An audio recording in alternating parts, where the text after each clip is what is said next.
We welcome you back in for another edition of Marian University Softball on the ISC Sports Network, where local lives here. Along with my partner, Jim Leisure, I'm John Herrick. Thank you for joining us for what is part two of a doubleheader today between the Marian University Knights and the Indiana Wesleyan Wildcats. In the first part of the doubleheader, which ended about 35 minutes ago, Indiana Wesleyan won a hard-fought battle over Marian 4-3 to improve to 34-6 on the year. They are now also, with that win, 19-3 in Crossroads League play, and that win by them went a long way to going towards securing the number one seed in the Crossroads League. Marian lurking right behind them with a record of 26-6. They are 16-5 in Crossroads League play after that loss. So Marian definitely needs to win this second game to try to keep pace with them with less than a month to play before we have the Crossroads League tournament, which you have to perform well in that in order to reach the national tournament. But Jim, I think as evidenced by what we saw in game number one today, both of these two teams are going to probably definitely be in the NAIA national tournament. Hard-fought game in game one. Wesleyan just made a couple more plays than Marian did. What's Marian have to do to rebound here in game two? Well, again, honestly, they need to play the same type of game that they played the first game. It was a really well-pitched, well-defended game. Both pitchers for Indiana Wesleyan, it was Alyssa Wagner. For Marian, it was Olivia Stunkel, and they both pitched well. Had good defense behind him, basically stymied both offenses until the bottom of the fifth inning when Marian got 3 runs. Indiana Wesleyan said, well, whatever you can do, we can do better. And they got 4 in the sixth, and then the last inning basically went pretty much 1, 2, 3. But yeah, they just got to play good softball. They're not doing anything. It's not like they made any huge glaring mistakes. They just got to be able to finish. Now, the last time these two teams met, doubleheader at Wesleyan, Marian dropped the first game, came back and won the second one. So, that's what Coach Fleming and his group are hoping for. Obviously, Coach Babinski and his group are hoping to avoid that. You probably saw moments ago on our screen Steve Babinski, the head coach for Indiana Wesleyan, standing at home plate across from the Marian head coach, Scott Fleming, who is in his 19th season as the Marian coach. Handshakes are being done, lineups have been exchanged, and while that happens, we will give you the starting lineups right now, with Indiana Wesleyan being the visiting team rather. We'll give you their starting lineup. They'll be leading off with Jenna Yost, a sophomore third baseman, followed by Chloe Tregesser, sophomore second baseman. In the third spot, Miranda Worley, junior catcher. Batting cleanup, Becca Wyatt, sophomore left fielder. And fifth is Trinity Medina, junior designated player. Sixth is Cameron Buck, junior right fielder. Seventh is Alyssa Cozy, sophomore first baseman. Julianne Bell bats eighth. She's a junior center fielder. And batting ninth is McKenna Pace, junior shortstop. And the pitcher for the Indiana Wesleyan Wildcats today is Reagan Ratke, who has a record of 7-0 so far, 2.92 ERA, 50 strikeouts to 28 walks. Marian's lineup looks like this. They are going to go with Savannah Harwiger, a junior shortstop. Batting second, Jenna Minix, freshman center fielder. Third is Shelby Stotts, senior left fielder. Fourth is Sierra Norman, sophomore first baseman. Fifth is Haley Green, freshman third baseman. Sixth is Grace Meyer, freshman designated player. Seventh is Reagan Hyatt, sophomore catcher. Eighth is Abby Wyrie, junior right fielder. Ninth is Caitlin Phillips, junior second baseman. And Sydney Wilson gets the start at pitcher here in game number 2. So Wilson warming up right now. She has been outstanding for Marian this season with an ERA of 1.69. 11-3 is her overall record. 54 strikeouts to just 12 walks on her year. So she has been very consistent, and also she's only given up 12 doubles. She has allowed 2 home runs, but has an opponent's batting average of .259 against her, and is a left-hander. Beautiful day for softball, outstanding weather, and the game time temperature here in Indianapolis under a sunny sky is 57 degrees. And Jenna Yost stands in from the left side. So right off the bat, we have a lefty battle between these two. Yost has been very good for Wesleyan this year. .434 batting average. She tries to lay a bunt down and fouls it off. And if you watch the first game, John, that's her style. I mean, she's going to be a slap hitter, a slap bunter. Marian did a nice job of defending her. A couple of hot shots to the third baseman were caught in for a line drive out, and one for a first base or out at first base. Tries again, unsuccessful. And she was 0 for 3 in game 1. But she has drawn 10 walks this year, and you definitely don't want her to get on base if you are Marian, because she has been simply terrific at stealing bases this year. 45 of those, but she cuts on and misses. That's exactly how you'd want to start if you are Sydney Wilson and Marian, striking out the very difficult leadoff hitter in Jenna Yost, and now you bring up Chloe Tregesser, who was 2 for 4 in the first part of the doubleheader today. And there you see a pitch called on the outside corner for a strike. Again, I call that location execution. Catcher sets up outside corner, barely on that corner. Sends this one high into left. Underneath it is Shelby Stotts for the second out. And then if the pitcher can hit that glove without the glove moving, most umpires are going to call that a strike. Miranda Worley is next. Junior catcher, and she is 1 for 4 so far today, 1 for 4 in game 1. 409 batting average coming in, and she has played and started in every game. 1-0, that the count now after that pitch by Wilson. Nice pitch, though, just kind of inside out. Ball breaks away from the hitter. Tad high for the umpire's liking on the second one. Yeah, definitely just out of the zone, up just a little bit, but again, a really nice pitch. Worley, a 5'9" junior from Bourbonnais, Illinois. And that takes care of the top of the first inning. So 1-2-3 try there for Marian.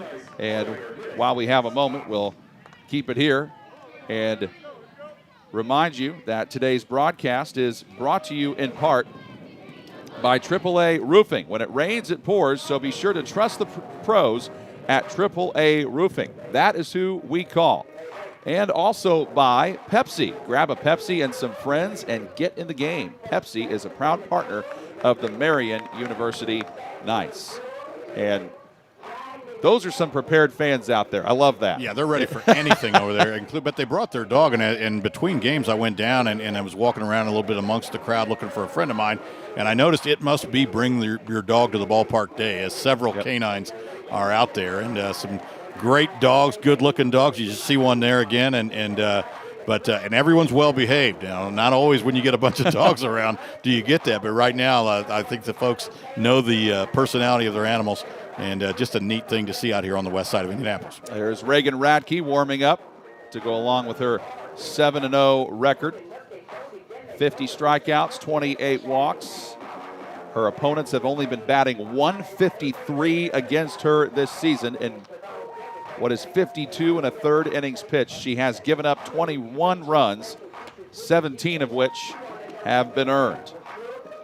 And she faces Savannah Harwiger, Jenna Minix, and Shelby Stotts to lead us off. Becca Wyatt is in left, Julianne Bell in center, Cameron Buck in right, Jenna Yost at third, McKenna Pace is at short, Chloe Tregesser is at second, Alyssa Koshi is on first, Miranda Worley, the catcher, taking the pitches from Radke. So that is the Indiana Wesleyan defense lining up from left to right. And John, when I saw the name Radke, I immediately thought of Northwest Indiana football coach Russ Radke, wondering if there was any relation. But this Radke's from Illinois, so I doubt it. Savannah Harwiger was 1 for 3 in game 1 today. Reaches and pokes it foul. Good idea there. She was just trying to slap something up the third base line, hoping that it would stay fair, and third baseman Jenna Yost is right there. So she's batting .385 so far this season. Slugging percentage also really good, .529. In there for a strike. Finds herself in a little bit of an 0-2 hole here, so got to just get the bat on something, even if you foul it off and spoil a couple of pitches. But now you just need to battle. A little bit outside, makes it 1-2. Good waste pitch by Radke. She just obviously doesn't want to give in to her here. up in the count 0-2, so she's going to lay something low and outside the zone, see if she can get her to fish, and was not successful. Harwiger went to Trinity Lutheran High School and is from Seymour, Indiana. Sprays that one foul. Harwiger also a switch hitter, so she bats left-handed against righties and right-handed against lefties. Trinity Lutheran, a relative new player, I think, in IHSA sports. And foul that one off. Yeah, she just kind of, again, slapped at it, banged it right in the ground, and went right back to the pitcher, and luckily for her, not as a foul tip, which would have been a live ball and a strikeout. The ball went into the ground first. The 1-2. Again, battling here against Radke. Well, no matter how much the rest of this inning goes, it's nice to make a pitcher like Radke work this much in her first at bat in the circle. Yeah, pitch count's not a huge deal in softball necessarily, not like it is in baseball, but you can certainly get in the pitcher's head a little bit. Good eye again by Harwiger. Just let that pitcher know that, you know what, we're here all day, and we're not going to make it easy for you. Looking at the conference standings, it's Wesleyan and Marian at the top. Wesleyan also ranked 8th in NAIA, Marian 18th, and then after that, Mount Vernon Nazarene and Taylor. It's basically a 4-team race. St. Francis, Huntington, Grace, Goshen, Spring Arbor, and Bethel all out of it at this point. And that one bounces down for a hit. Really for nice Harwiger. at bat. Yeah, really nice at bat for Harwiger there. She just battled, and again, got just enough of it. The outfielders were playing very short, as you see on the replay there. They're basically playing deep infield. And you see Becca Wyatt try to come up with the diving catch, unable to do so. Jenna Minks 0 for 3 in the first game today. Jenna Minks was 0 for 3 and had 2 strikeouts. And she's batting .363. Tries to lay a bunt down and does. Throw to first, not in time. Good start for the Knights here. Runners on first and second very early in the bottom of 1. And so some really good defense there. What you see is the first baseman's going to charge the bunt. The bunt's going to get down. She realizes that there's nobody covering third, sprints herself all the way across the diamond, preventing the runner on second from advancing. Nicely done, actually. And the bunt was very well done by Jenna Minix. Shelby Stotts, boy, there's every adjective in the world you can say about this girl. And I know there's softball coaches at home going, well, yeah, that's the way we coach it. Yeah, but it doesn't always happen that way either. Sometimes that first baseman will get caught up watching the game. Stotts is a 2-time NAIA All-American, has not missed a start in 4 years. 162 career games for her. And she is batting .465. Did struggle in game 1 today, was 0 for 3. Wind picking up a little bit. She tells her teammates to hold up on the base pass as the count evens up at 1-1. The wind was a slight factor in game 1, John. There was a fly ball in the infield that I think was affected by the wind that ended up in an error, but for the most part, not much of an issue in game 1. The 1-1 again. Sails wide, throw to first, back safely is Minix, 2-1. Now, some of this is obviously having runners on base, which neither team really did a lot in the first game. But I like what the Marian Knights are doing here, putting pressure on the defense, taking those big leads, forcing the catcher to throw. Hey, that thing gets away, you score a run.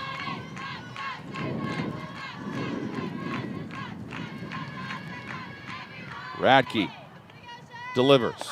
Bunt try. Goes foul. Catcher Miranda Worley very wisely, she saw the spin on that thing, saw it was going to go foul. It was going to be a hard play for her to pick up and set her feet because she was going to be facing third base when she picked it up. Or she could have gone around it and got her feet set, but either way it would have been a very, very close play at first. Saw the spin, thought, you know what, I'm just going to let this one go foul. Coach Scott Fleming coaching over at third base, loving the way this inning is developed. He's got 2 runners aboard, nobody out. And the count is full. And Fleming gives his batter, Shelby Stotts, a nice round of applause there. He's loving the way this at-bat is going.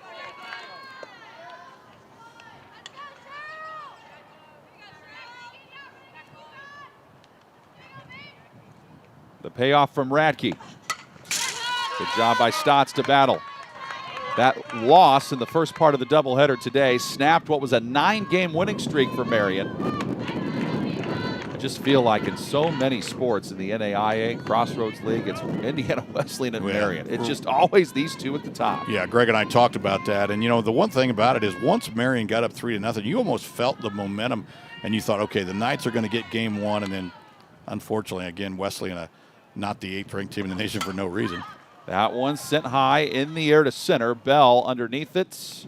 No chance for a tag up from Harwiger. Too far shallow there. And that sends Stotts back to the dugout. Sierra Norman, sophomore first baseman, comes up. But to finish the thought, the Wildcats did what good teams do. They said, all right, we're down 3-0. No big deal, no panic. Let's just go to work, get our job done. They were able to get 4. And hang on for the win. Norman's second on the team in walks with 12. I say that because if she does draw a walk here, that loads the bases for Haley Green, who's in the on-deck spot at this point. 1-0 the count early on. And Radke kind of reached back and got a little something extra on that one as you heard the pop of the glove. Runners go and then go back. Radke frustrated. Now the count 2-0. Again, just absolutely, and you heard her grunting there. She's really picked up the velocity there now. 2-0, good pitch to hit. I would imagine she's going to try something either off speed or maybe something on the corner here. She's come with 2 real fastballs, missed with both. Shows what I know, right? She came back with another fastball, left it up. But a good spot for Norman to be in here. Probably taking here. And one she's been in quite often. Looks like Radke was looking at some sort of play chart on her wrist. And misses. Yeah, definitely working that play chart, taking the signals from the dugout. And then the coach gives the signal, and then not only she looks at her wrist, but so do several of the fielders to know what pitch is coming. Haley Green batting .274. She has played in 29 games, started 27 of them, and that means now that Miranda Worley heading out to the circle to talk to Radke, say, okay, we gotta figure this situation out here. Not ideal for Indiana Wesleyan, great for the Knights. Radke not in this position very often. 2.92 ERA, 7-0 on the season. I mean, I'm sure there's been innings where she has struggled, but again, certainly not something that she gets herself in these positions very often. And Wesleyan's ERA collectively 2.57. And Haley Green, who drew a walk in the last game, is 0 for 2 so far today with a strikeout as well. Big moment here in the bottom of the first. She was taken the whole way there, 1-0. Yeah, and when the pitcher starts to struggle like this, a lot of times coaches will tell their hitters, hey, listen, we're going to swing we're going to wait until she throws a strike. We're going to make her prove that she can. Green does have 3 home runs on the season. How about 1 now? And Radke has thrown 5 straight balls.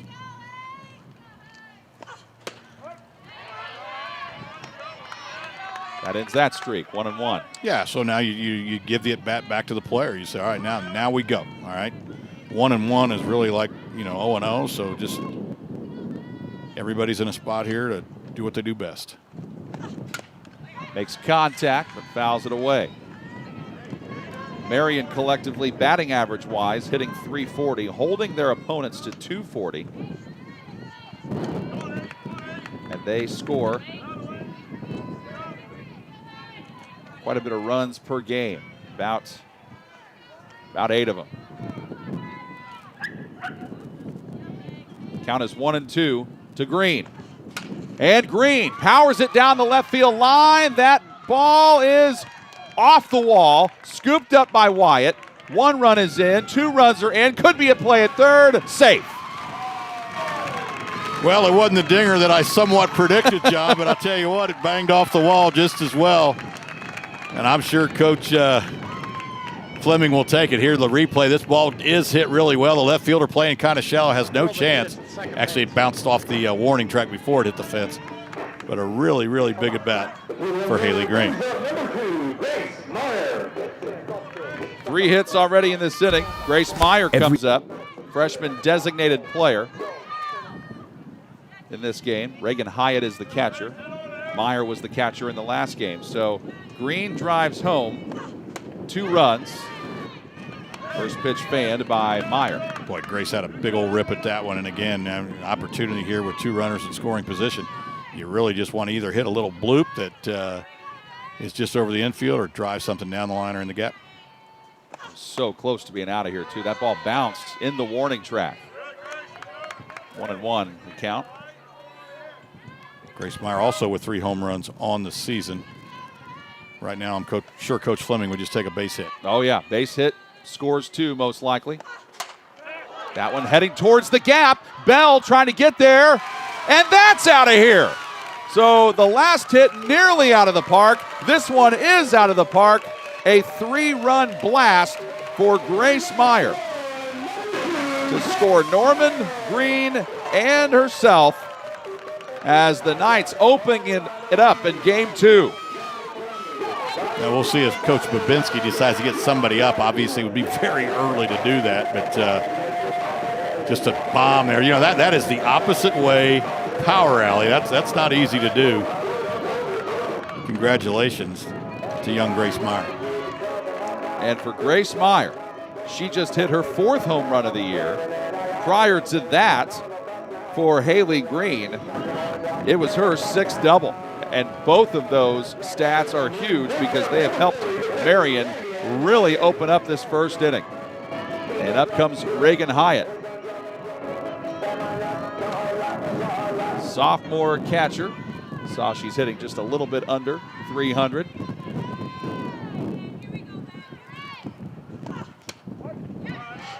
And the sophomore from New Palestine takes a called strike. Also fantastic softball program. Yeah, I've heard of it. You've heard of it. Don't you live in New Pal? I do. Okay. That one popped up. 2 down as Tragresser makes that. Radke needing the confidence from her teammates after that play. Gets it in the circle. Yeah, we are getting a little bit of action down here in the Wildcat bullpen. That is Alyssa Wagner, who's warming up, who's already had a busy day, and so has this woman, Abby Wyrie. She was 1 for 3 in the last game. Foul tips that one into the glove of Miranda Worley. And she hit that 3-run bomb. And a bomb it was.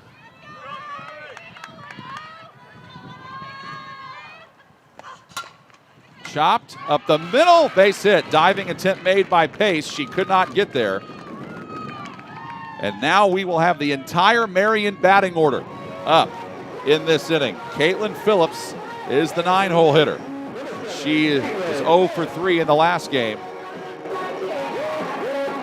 You know, last game Marian got some production from the lower part of their lineup, you know, that 7, 8, and 9 positions. In this inning, kind of the same thing with 6, 7, and 8. So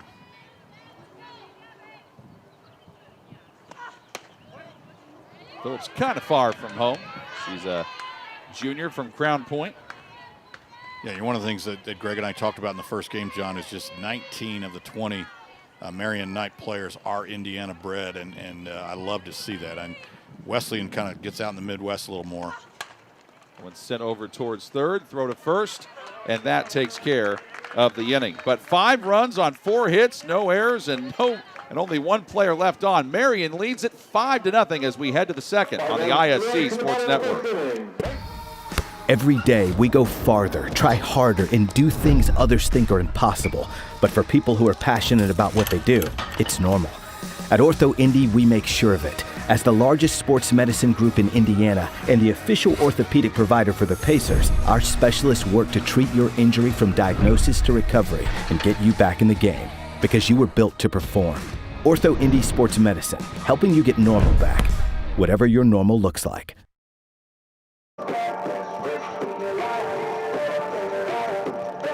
Big start to the game for the Marian Knights. They get 5 runs on 5 hits in the bottom of the first inning. A 3-run bomb by Grace Meyer. Singles to start off the inning by Savannah Harwiger and Jenna Minix. And now, probably a very happy woman right there, Sydney Wilson. She has all sorts of run support to work with. And she's facing batters 4, 5, and 6 for the Indiana Wesleyan Wildcats. Becca Wyatt, Trinity Medina, and Cameron Buck. Buck did not get a hit in the first game today, but Wyatt and Medina both did. And as evidenced by the first game, we know Wesleyan does not go quietly. Wilson comes out firing. Well, if you're a pitcher and your team is kind enough to spot you to a 5-run lead, again, you come out there a lot of confidence and you just want the ball. Put in play to third. Green, routine play. And there's an example of it. 2 pitches, 2 strikes, and 1 out. So, just give me the ball, man. You can't wait to get to the circle. You can't wait to pick up the ball. Like to see this, too. The hitter there, Wyatt, coaching up the next hitter, telling her what she threw me. This is how she started me. Talking to Trinity Medina, who is the next hitter. So Trinity was 2 for 3 in the last game. Looked like Savannah Harwiger had to go back to the dugout for something. Now she's back at her position at shortstop. Okay, had to switch out the mitts there. And first pitch is ball from Wilson.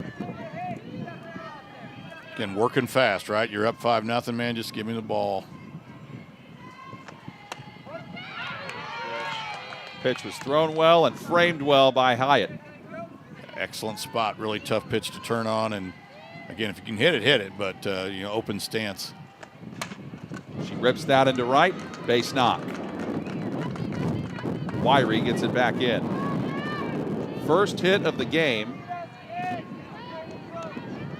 for Indiana Wesleyan. Cameron Buck struck out twice in the first part of the doubleheader.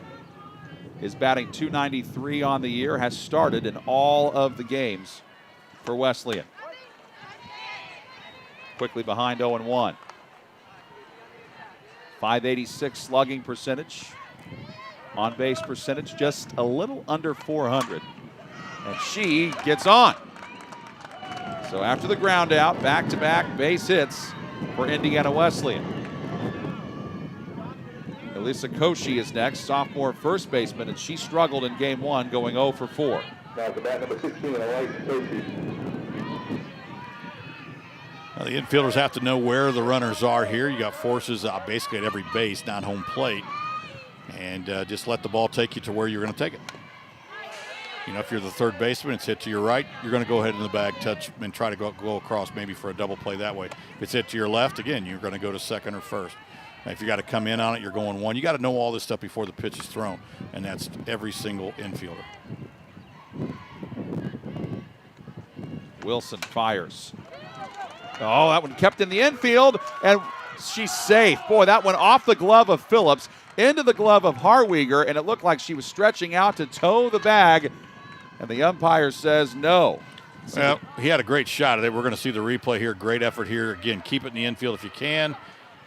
And her foot looks like it kind of came off, but I'll tell you what, not for a lack of effort.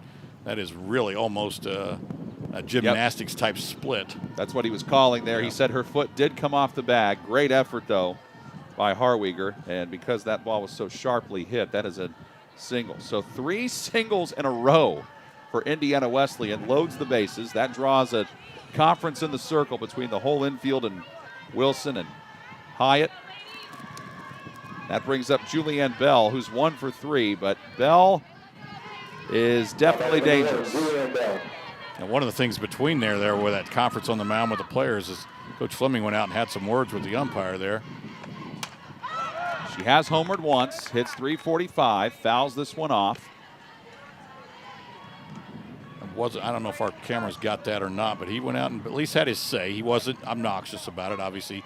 Still in the game. The umpire kind of listened patiently and then ignored him.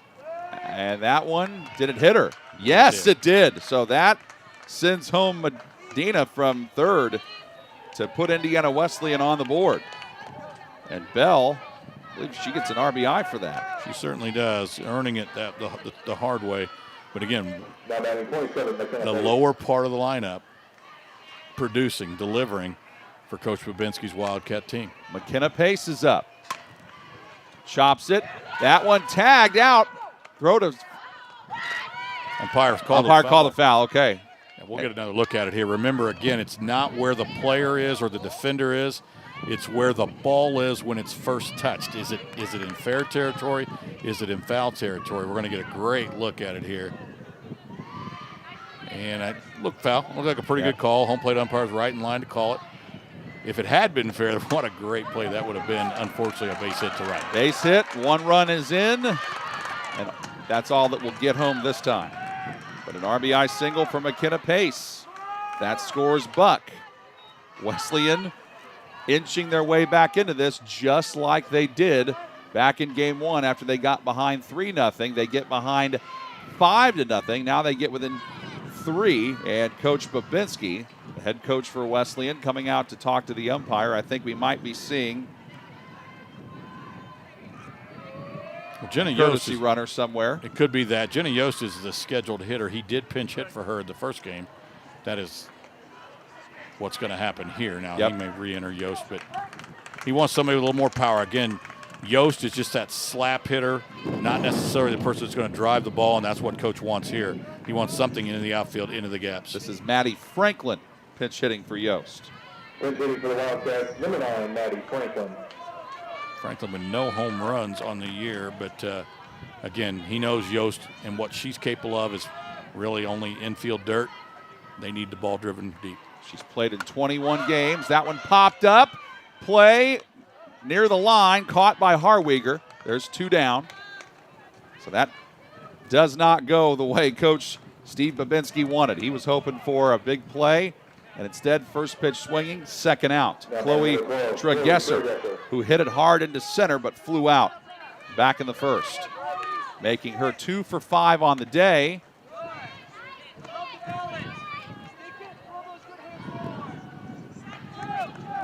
This would be a big out.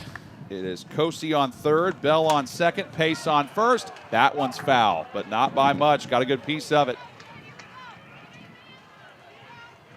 Big out if Sydney Wilson could get it here because, again, really just a tough jam. And, this inning started so strong. I mean, 2 pitches, ground ball out, and I'm over here saying, wow, she's working well. And it just honestly just base hits, a couple hard hit balls, and one little. That one hard hit again, but foul, 1 and 2. One little kind of what I call a duck snort, which is kind of this little cheap hit that finds the outfield, and suddenly she's got the bases loaded and in a little bit of a jam. But here's an opportunity to get out of it with a 1-2 count and two outs. Marian has the top of their order due up in the bottom of the second. That one got away from Wilson. Yeah, obviously got a little bit, but that was, again, a purpose pitch. She was going to try to throw something just off the plate outside and try to get the batter to flail at it. She just got it's release point. I mean, that's 2 in a row there that have really gotten away from her, so she's just got to make an adjustment out there on the diamond. Activity in the Wesleyan bullpen. Bounced foul, but not by much. One thing that's interesting about this Marian team, they have started 6 freshmen this year, and they've had a minimum of 3 in the lineup. So they have a lot of experienced players, but also lots of young and upcoming ones as well. The payoff, and walk. The first one dealt by Wilson leads to a run. And Wesleyan is back within 2. Yeah, the one thing about Chloe Tregesser is she does have 42 RBIs, now 43, coming into the ball game. So she's been a tough out today. Miranda Worley is up. Now you've got the tying run on second, go ahead on first. Coach Babinski here just, again, reminding Miranda here of the situation. She's struggling a little bit. Make sure she throws strikes to you. But if you get something you like, man, bust it. So far in the 2 games today, Worley is 1 for 5. But she is batting .409 on the season. Does have 105 total bases, .788 slugging percentage, and smashes it back up the middle. Minix up with it. The throw, play at the plate. She got in safely. And we are knotted up at 5. Well, exactly what Coach wanted. Something hit hard. She didn't try to pull the outside pitch. She just took it kind of the other way. I know it went up the middle, but it went to the right field side of second base. Just a nice piece of hitting there. Now, batting number 11, Becca Wyatt. Good base running, good slide at the plate, too. That one hammered to left. Throw home, cut off, throw to second, got her.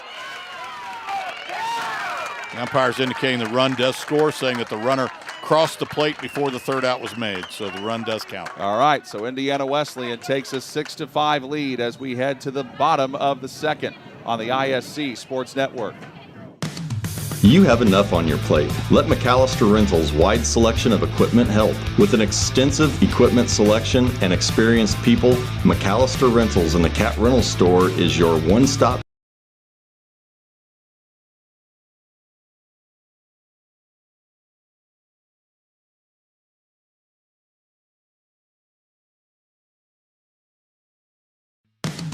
You have enough on your plate. Let McAllister Rentals' wide selection of equipment help. With an extensive equipment selection and experienced people, McAllister Rentals in the Cat Rental Store is your one-stop shop for all your equipment needs. You know we can help you with the big jobs, from moving dirt to getting you in the air. But did you also know that we can handle your smaller equipment needs with equipment like generators and water pumps? McAllister Rentals has made its mark with locations throughout Indiana and now Michigan. We pride ourselves on our reliable equipment, fast service, and knowledgeable people.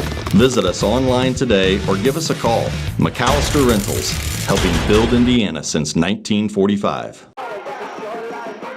Well, in game one of our doubleheader earlier today, we were scoreless through the first few innings, and this game has been the exact opposite. Marian gets 5 runs on 5 hits in the bottom of the first. Indiana Wesleyan responds with 6 runs on 6 hits in the top of the second. 10 batters came up in that second inning, all 9, and then we went back around to Becca Wyatt again, who singled, and then Miranda Worley was thrown out at second to end the inning. But now we go back to the top of the Marian order with Savannah Harweger, who started everything off by singling and eventually scoring in the bottom of the first, and she fouls this one off. Oh, yeah, sometimes even softball could be a game where you just have to answer. You know, a lot of times you think about, answering a big drive in football or answering a big 3-point bucket in basketball, but when the other team gets 5, you go out and get 6, and the other team gets 6, you got to come out and try to get a couple of your own. And Reagan Radke's pitch goes way high. And Coach Fleming, I'm sure, reminding his ladies, hey, listen, we batted around the first inning, so why? Who's to say we can't do it again? Get out there, be patient, be smart, get good cuts. Little activity in the bullpen earlier for Wesleyan with Alyssa Wagner. No one really up yet for Marian. But I think you said it well, Jim, when you said Indiana Wesleyan's not the 8th-ranked team in NAIA for no reason. And they showed why there in that top of the second.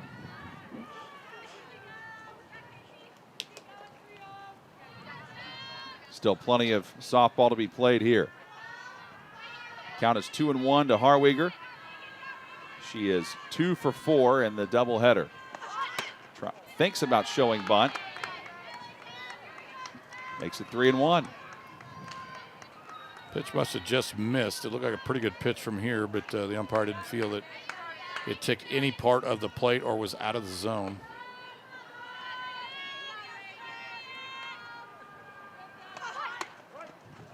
And that is a strike.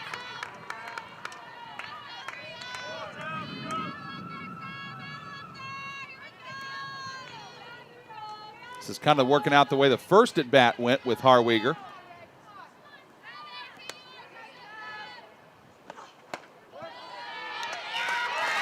Strikeout. Boy, he took a while to make it.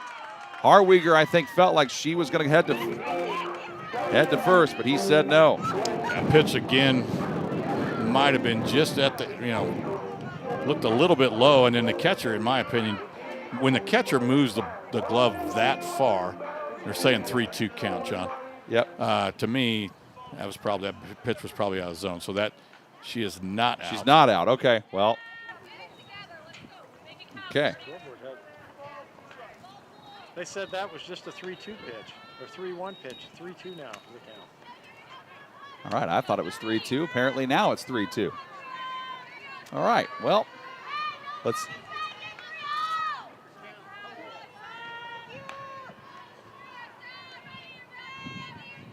If you're Radke, you go to the same spot, I think. And Harwiger takes advantage. Hey, when given second life, right, make it count. Make it count. She sure did. And Harwiger's not a player that you want on base if you are Indiana Wesleyan. She has stolen 17 bases in 19 attempts. Jenna Minix steps in. Harwiger 2 for 2 in the second ball game. And Minix so far today 1 for 4 in the 2 games combined. Until Harwiger thought about going, goes back 1-0. Now Marian doesn't run a ton. Neither does Wesleyan, frankly. The only one that really does is Yost. Of course, she runs she gets off the bus running. But if there is anyone who runs, it is Harwiger for Marian. Swinging a drive by Minix. That one loops foul over the Wesleyan dugout. These two teams split in the regular season meetings last year, and basically that's what Marian is playing for this time after losing a heartbreaker in game 1, 4-3. Hard to believe how fast the softball season moves. Makes it 2-1. And because in less than a month, you got the Crossroads League tournament, then not long after that, the NAIA National Tournament. Yeah, and Greg and I were talking in the first game, with the weather being so spotty in Indiana this year, too, just makes it that much more difficult. Bunt try, picked up by Radke, play at first, got her in time. But it does move Harwiger to second. It's sacrificed by Minix. And Shelby Stotts is up. This, I got to think too, if you're Marian, you got to feel great that you only lost the first game by 1 and you're only down by 1, despite the fact that Stotts has had a rough day so far. 0 for 4 coming into this at bat. Ball 1, but she can affect the game in a lot of different ways. Yeah, I mean, you certainly, and again, those are things that oftentimes you tell your players too. Hey, you know what the truth of the matter is? We only lost by 1 run last game. We're in this game, and some of our better hitters aren't playing particularly well. Throw to second, where Stotts was telling her, don't go. And Harwiger listened.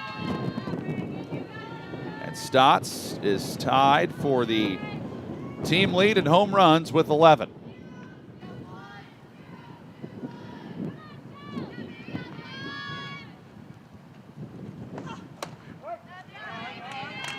Radke's staying away from Stotts as much as she can.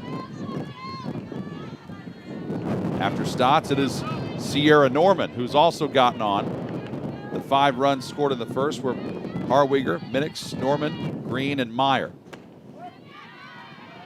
Count evens up. 2 strikes now again. Obviously, the pitcher has earned the right to kind of play some games. As a hitter, you're a little bit of a disadvantage. You hate to use the word give in, but I think as a hitter, you have to kind of give in just a little bit. And 2-strike hit. Good battle by Stotts, able to stay alive. Stotts flew out to center, hit it deep to center in the first inning, but flew out to Julianne Bell. And by give in, John, I mean, just like here, she's choked up just a little bit.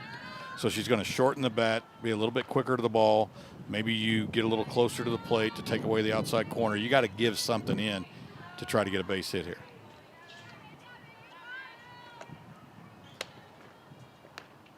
Two.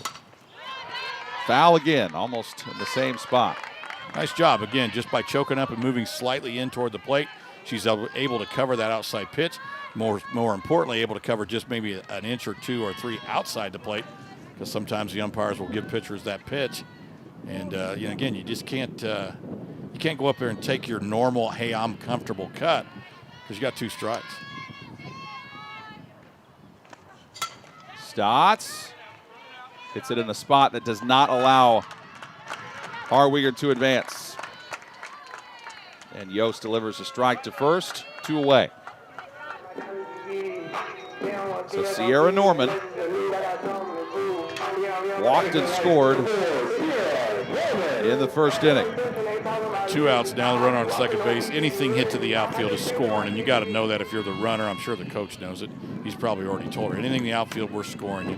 But you can go on line drives. The only thing you wouldn't go on would be something hit to the third baseman. And Radke has appeared to have settled down. Really struggled with her command in the first inning. Had to have a meeting in the circle with her coach and infield. That one thrown into the outfield by Worley, but scooped up by Bell. Yeah, nice job of Bell backing up the play. Pretty common, obviously, at this level. Very, very fundamental play. And I was wondering because earlier the catcher Miranda Worley had thrown one down there, and I thought, here in a minute she's going to throw it away.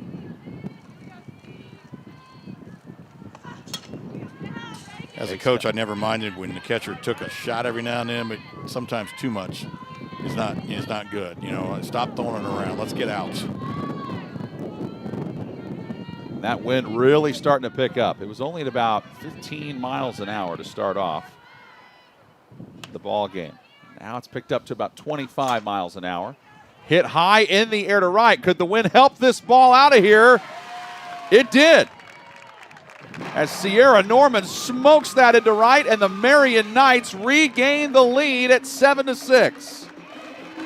Well, John, again, funny that right as you talk about the wind, I do think the wind helped just a little bit.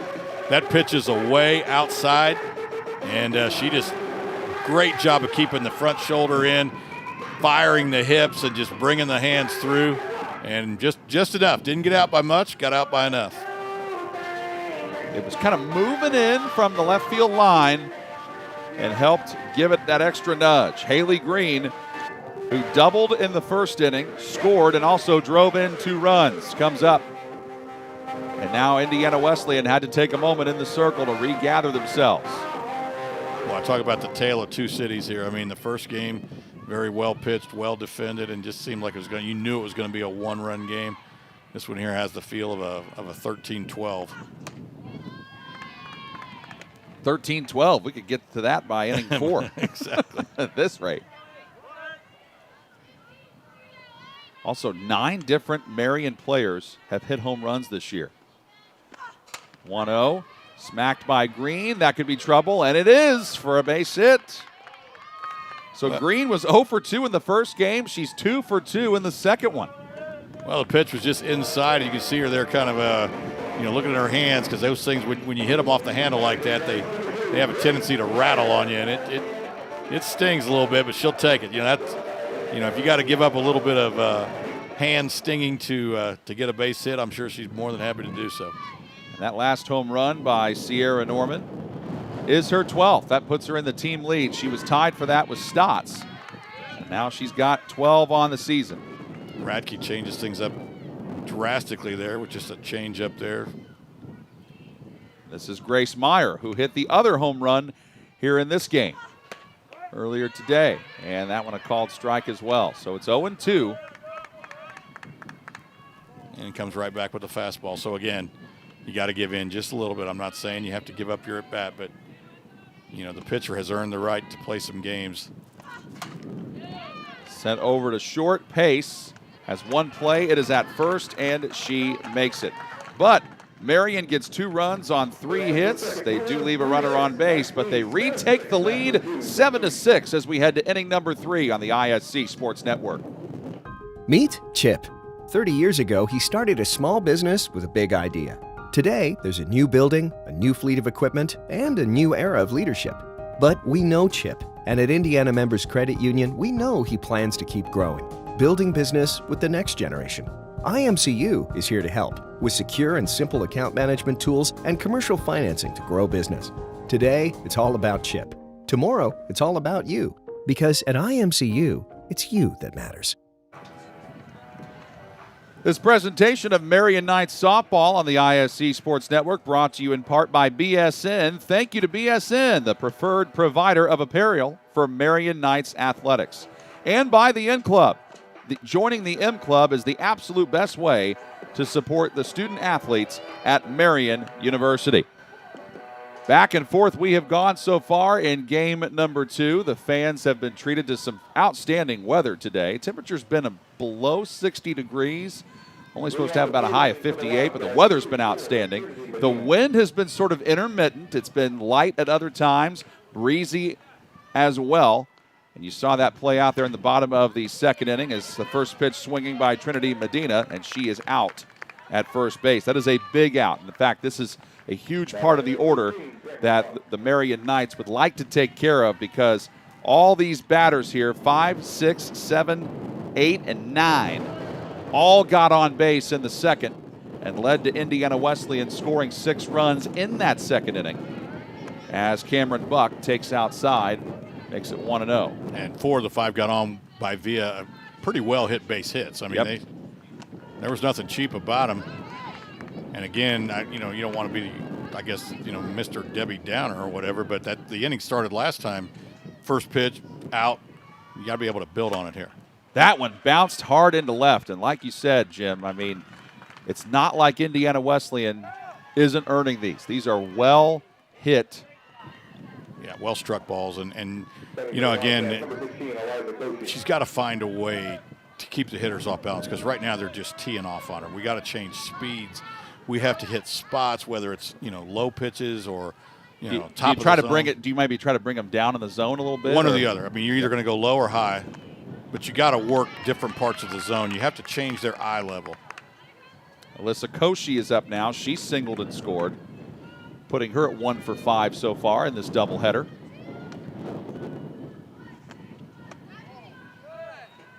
Well, a really nice pitch. I mean, it was just up maybe in the zone a little bit, so called a ball, but ball had a little bit of rotation on it, had a little break to it. He's Jim Leisure. I'm John Herrick. Thanks for being with us. Marian softball on the ISC Sports Network as Koshy fans that. She struck out once in game 1. Of course, if you're Marian, you'd love to have her get the second one. And that's exactly what almost happens there. She just fouled enough of it off. Well, in the first game, we had a couple foul tips where the catcher was able to hang on to the ball, and that's big because now it's a strikeout, but now you give the hitter another life. This time she does get her to strike out. Second one of the day for Sydney Wilson. So breathing a sigh of relief is Wilson going, whew. Because, again, I've seen it so many times where the catcher is unable to squeeze that foul tip, and the hitter gets a base hit. And Julianne Bell drops that into left. So Bell got on after getting hit by a pitch in the second. This time she bloops a single in that moves Buck to second and her to first. And getting that third out against a team like Indiana Wesleyan is never easy. They had 6 hits in the second inning after going down 1, 2, 3 in the first. And here they've tacked on 2 more in the third. Off-speed motors in there for a strike from Wilson to McKenna Pace. And Pace singled and scored back in the second. Boy, and Pace is not your typical 9-spot hitter. She bats .281. But she grounds it right to Haley Green, who has a force out at third base. No runs, 2 hits, no errors, and 2 players left aboard. We head to the bottom of the third. It's 7-6 Marian on the ISC Sports Network. I have so much support from my advisors. The nursing program is why I chose Marian. I'm studying to be a teacher. I chose Marian for the business program. Marian University, an exceptional education and an unforgettable experience. Apply today for full scholarship consideration at marian.edu. The minute I stepped foot on campus, I didn't want to leave. The nursing program is why I chose Marian. I'm studying to be a teacher. I'm a business major. I love Marian University. An exceptional education and an unforgettable experience. Apply today for full scholarship consideration at marian.edu. Today's broadcast of Marian Knights softball brought to you in part by Indiana Members Credit Union. Proud to support Marian University, and now they offer a free Marian Knights debit card with a free checking account. Get your Knights debit card today and show your support. Visit any IMCU branch or sign up online now at imcu.com. Membership savings required, federally insured by NCUA. So we've gone back and forth quite a bit here so far in game 2 of our doubleheader. With that win, basically coming in for today, Marian had to win both games. They were in second place in the Crossroads League standings. They had to win both these games to be in sole possession of first. They lost game 1 to Indiana Wesleyan 4-3. So now at this point, you want to win this game to stay in second and hold off the 2 teams behind you, which are at this point Mount Vernon Nazarene and Taylor. Along with Jim Leisure, I'm John Herrick. Thank you for joining us from Marian University. Wonderful institution that was founded back in the year 1937, an enrollment just over 3,000. First year of the softball program was 1989 and 90. And this program, by the way, inching close to 1,000 wins all time as Reagan Hyatt steps in and takes a strike, 0-1. She popped up to second in her first at bat.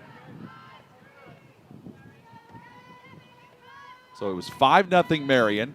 Wesleyan storms back to take the lead, 6-5, and then Marian gets 2 in the bottom of 2 to regain the lead. Now they're trying to add to it here. Batter 7, 8, 9 due up in this bottom of the third. Hyatt couldn't quite catch up to that one. Radke, pretty good job there. Again, just changing speeds, keeping the hitter off balance.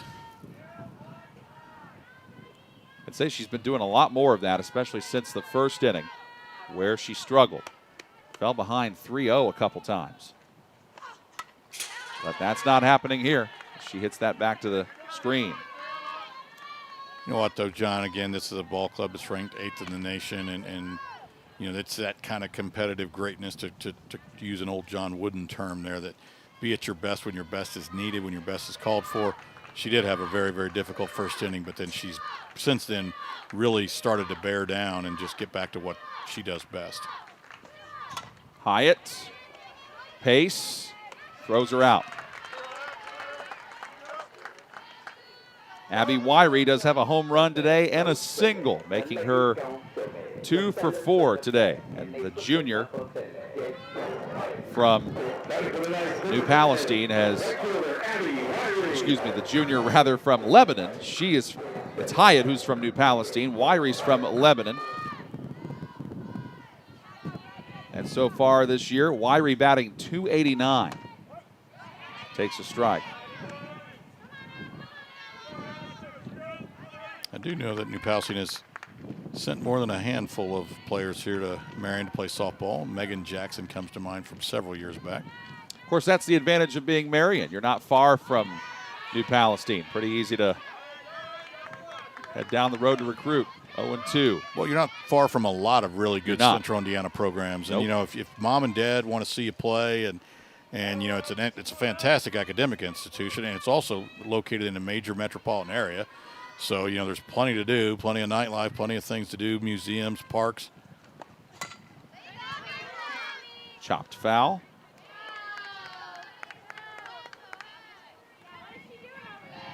So it's not quite the University of Hawaii. I've always thought, how tough would it be to recruit Hawaii, right? You know, you're a recruiter, you're a football, basketball guy. The only thing would be the I guess 8-hour flight or whatever it is from LA. But I've also heard, not that I can't tell you from experience, but I've heard things are slightly more expensive in Hawaii. Well, I'm sure they're like 6 or 7 times more expensive than Central Indiana, but you know, there's some things I could put up with.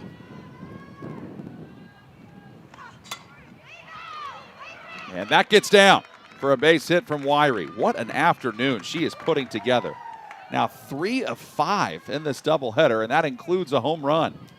Well, and I'm sure Coach Fleming, just like Coach Babinski, I mean, his lineup's pretty much set. But I will tell you that, you know, when your 8-hole keeps getting base hits and home runs and, you know, goes 3 for 5, maybe it's time to move her up in the lineup. You know, I mean, I've always told kids, if you don't like batting 8th, get some hits.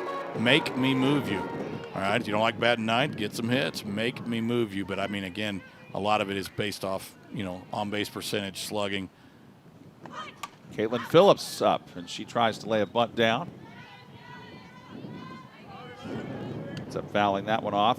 Interesting thing about Marian's lineup, I mean, they have possessed they've been kind of over the years more of a finesse and sort of a flashy team known for playing small ball, but their slugging numbers are up 11% this season compared to last season. And we have seen that on display here against a very good Indiana Wesleyan team. Small ball being played here, though, by Phillips. That moves the runner over. Wyrie to second. And back to the top of the order we go for Marian with Savannah Harweger, who's 2 for 2. 2 singles and 2 runs scored in game number 2.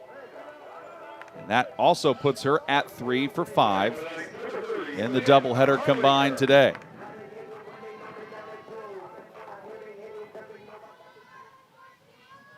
Well, that's a good spot to be. If you're Coach Fleming, you got a runner in scoring position, 1, 2, 3 coming out. I know there's 2 outs.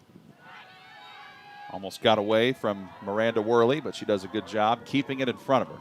Yeah, really, I did a nice job of blocking that thing. I mean, once you, again, the catcher sees the trajectory of the ball, realizes it's going to be short, just drop down, get that glove in the middle there, and just try to block something. 1-0, powers that into right. Buck is up with it. The throw, play at the plate, and she's safe. Well, again, that's what we talked about. You know, your one hole, you want them to get up there and make contact, and ends up taking second on the throw. Yep. But, yeah, I mean, just get up there and produce. You got a runner in scoring position, 2 outs, you need to run. It's a great job here. The right fielder picks it up, goes to a knee, which delays the throw just a shade, and that might have been in just enough to allow the runner to get under the tag. Yeah, so you mentioned there, Jim, for the viewers at home who may not know, she's not given a double. She gets a single for that and then takes second on the throw. And for Harweger, on the season for her,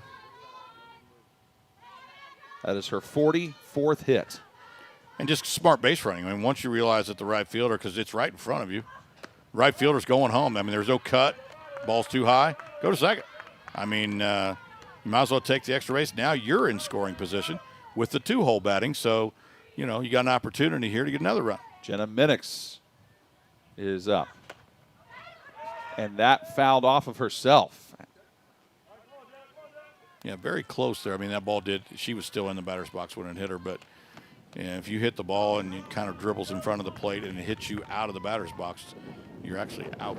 Mentioned the influx of freshmen and young talent that Coach Scott Fleming has, and Minix is definitely one of those players, but she fans that one.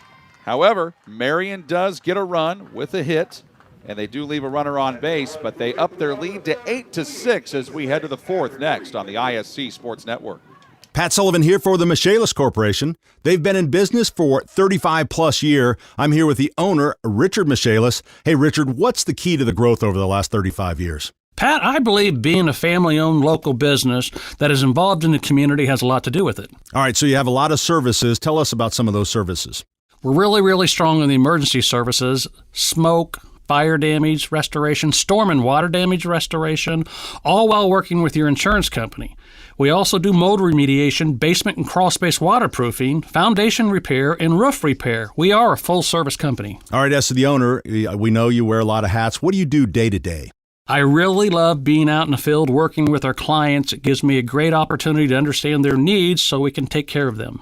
Your hands-on approach, I think, is a lot to do with the success of Michaelis. If you find yourself needing their services, give them a call anytime, 24/7 at 844-FIX-INDY. The Michaelis Corporation. Construct, renovate, restore.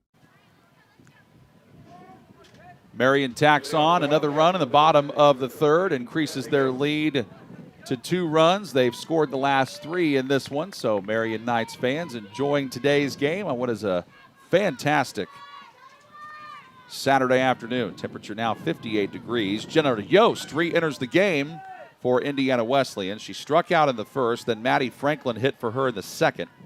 And Yost so far in today's doubleheader, 0 for 4. But the count is 1-0 to her. So top of the order for Wesleyan due up. Fouls that one off.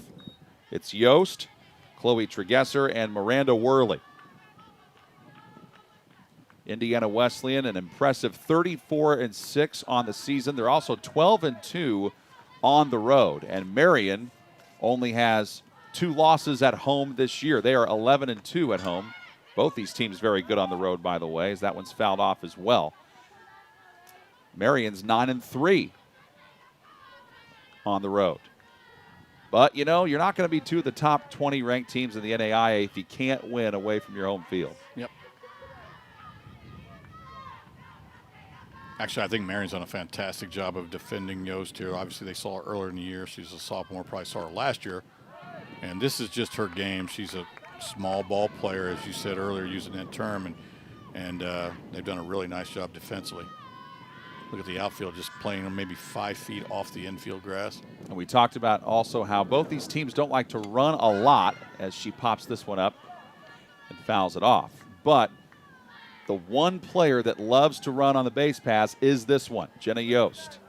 And that time just a little excuse me swing, just tried to stay alive, realize that, you know, the ball was kind of out of the zone, but she had already committed. So just kind of throw the bat head at the ball and hope it goes foul and live another pitch. Activity in the bullpen. Looks like for Indiana Wesleyan, that is Danielle Munn who is warming up, and the count is full now to Jenna.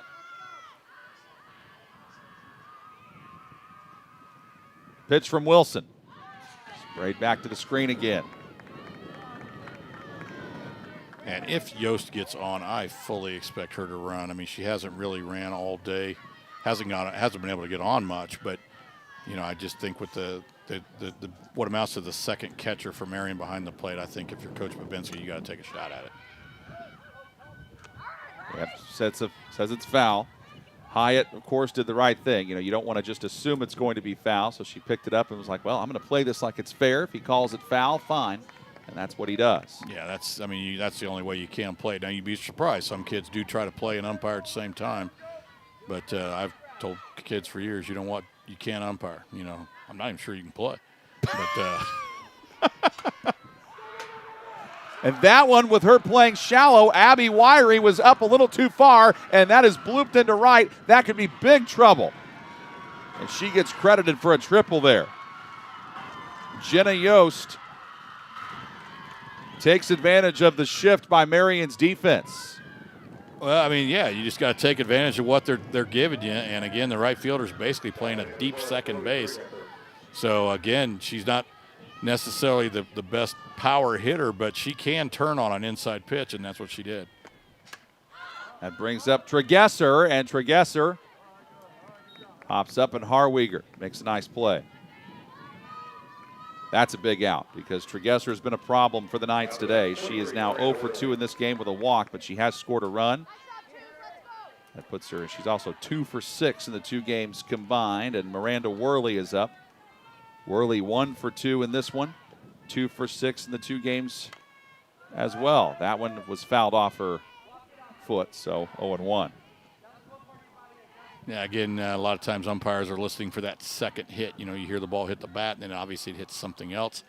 That's where the base umpire can come into play sometimes, too. If the home plate umpire is not sure, he can ask, and the base umpire can say, yep, hit her. Sent over towards short. That gets through for a base hit. That was just perfectly hit there by Worley. She has now driven in 3 runs today in this game. 1 run on 2 hits in this top of the 4th now for Indiana Wesleyan. They are back within 1, and Becca Wyatt to the plate. Wyatt has grounded out to third and also singled and driven in a run. And Yost was just moving on contact. The players with RBIs today for Wesleyan. Tregesser's got 1. Worley has 3. Wyatt has 1. Bell has 1, and so does Pace. The 1-0. Makes it 1-1. The RBIs for Marian. 1 for Harwiger, 2 for Norman, 2 for Green, 3 for Grace Meyer. Getting back to Yost, I mean, the contact play, she's just so fast. She's just like, if you hit it, I'm running. Throw me out, I dare you. Wyatt with a smoke shot down the third base line. She hit that so hard. Green did all she could to try to get in front of it. Had no chance at it. That sends Wyatt to first, Worley to second. Now the go-ahead run is on first for Indiana Wesleyan. Yeah, that ball was just absolutely smoked. And actually, Green's had a really nice day at third base today defensively, but I'm not sure anybody alive could have played that ball. Trinity Medina's up 1 for 3 with a run scored. Sydney Wilson moves ahead in the count 0-1.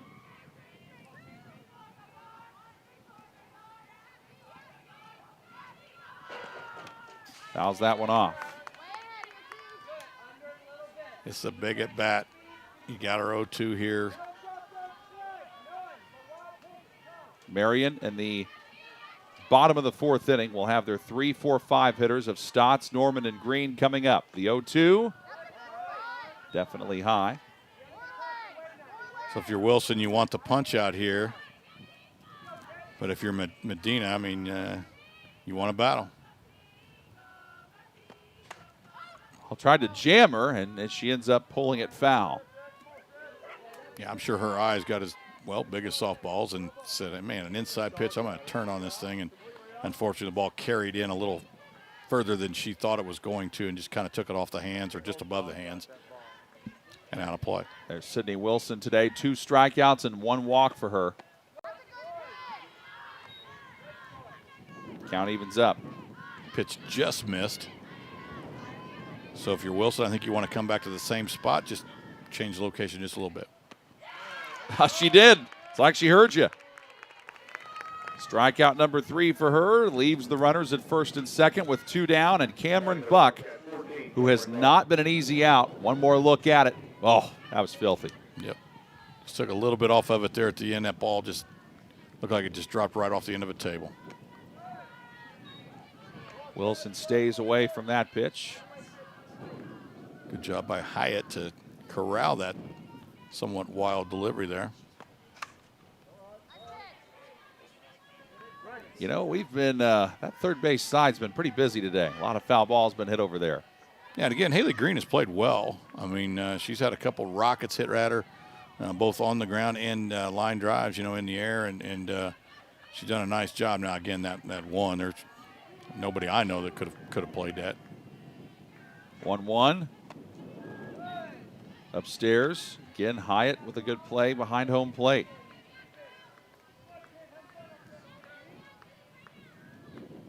We started out this inning in the top of the order. Now we've worked our way down into batter number 6 in the Indiana Wesleyan order.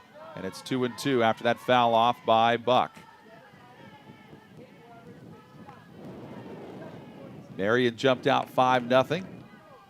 Bottom of 1, Wesleyan responded, went up 6-5. Marian then responded to that, went up 8-6, and now Wesleyan gets another one back here in the 4th. Could be more.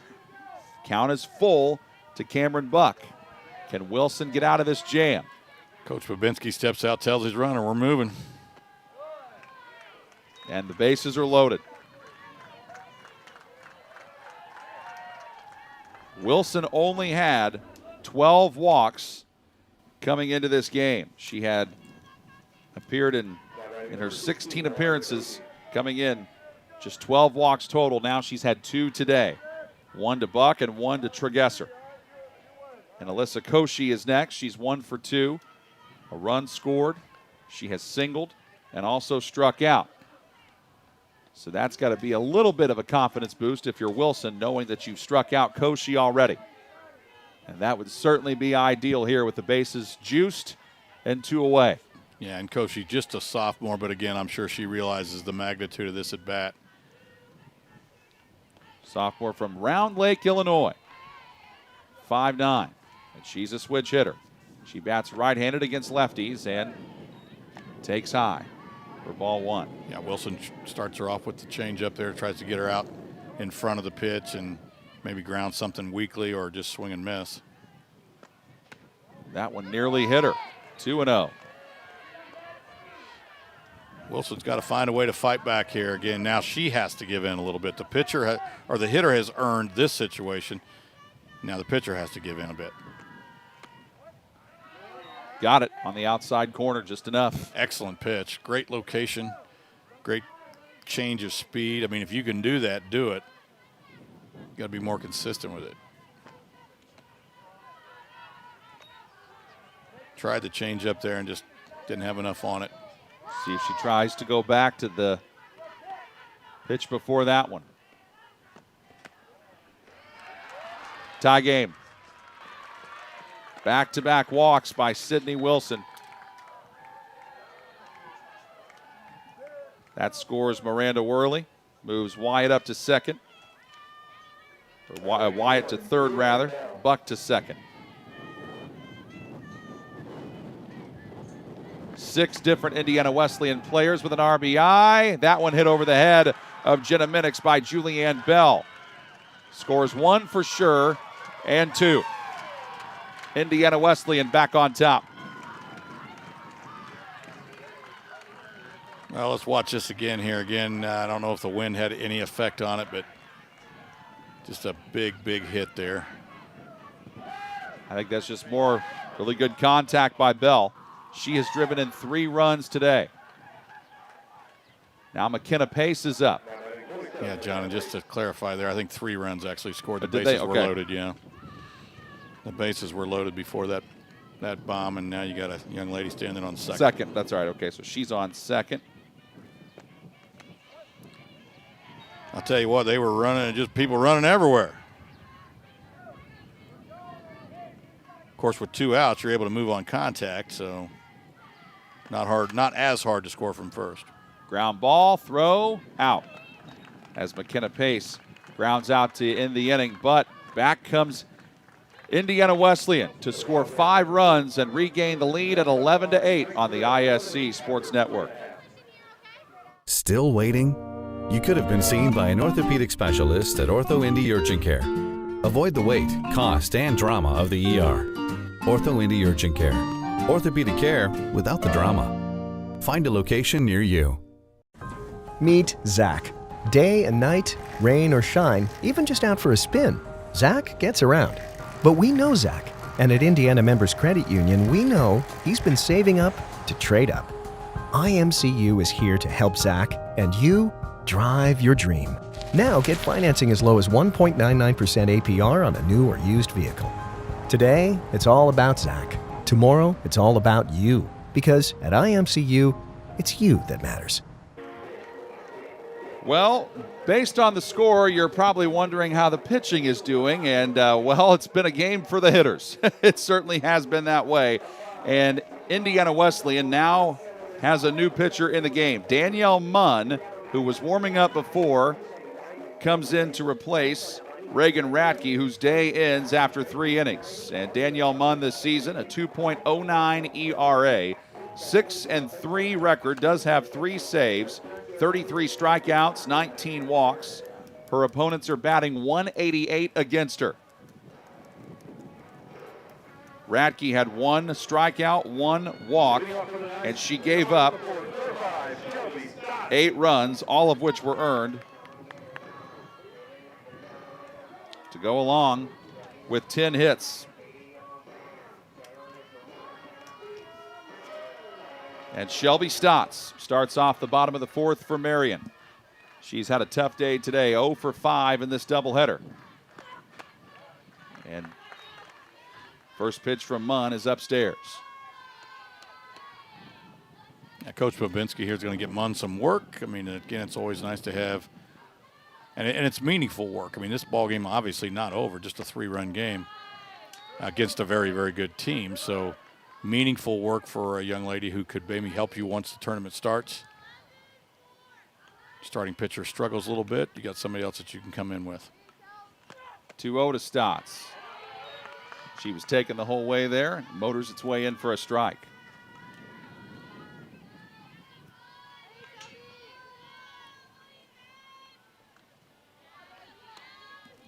The 2-1. Good eye by Shelby. 3-1's a good pitch to hit here. Again, Munn has to give in a little bit, otherwise she basically risks the walk.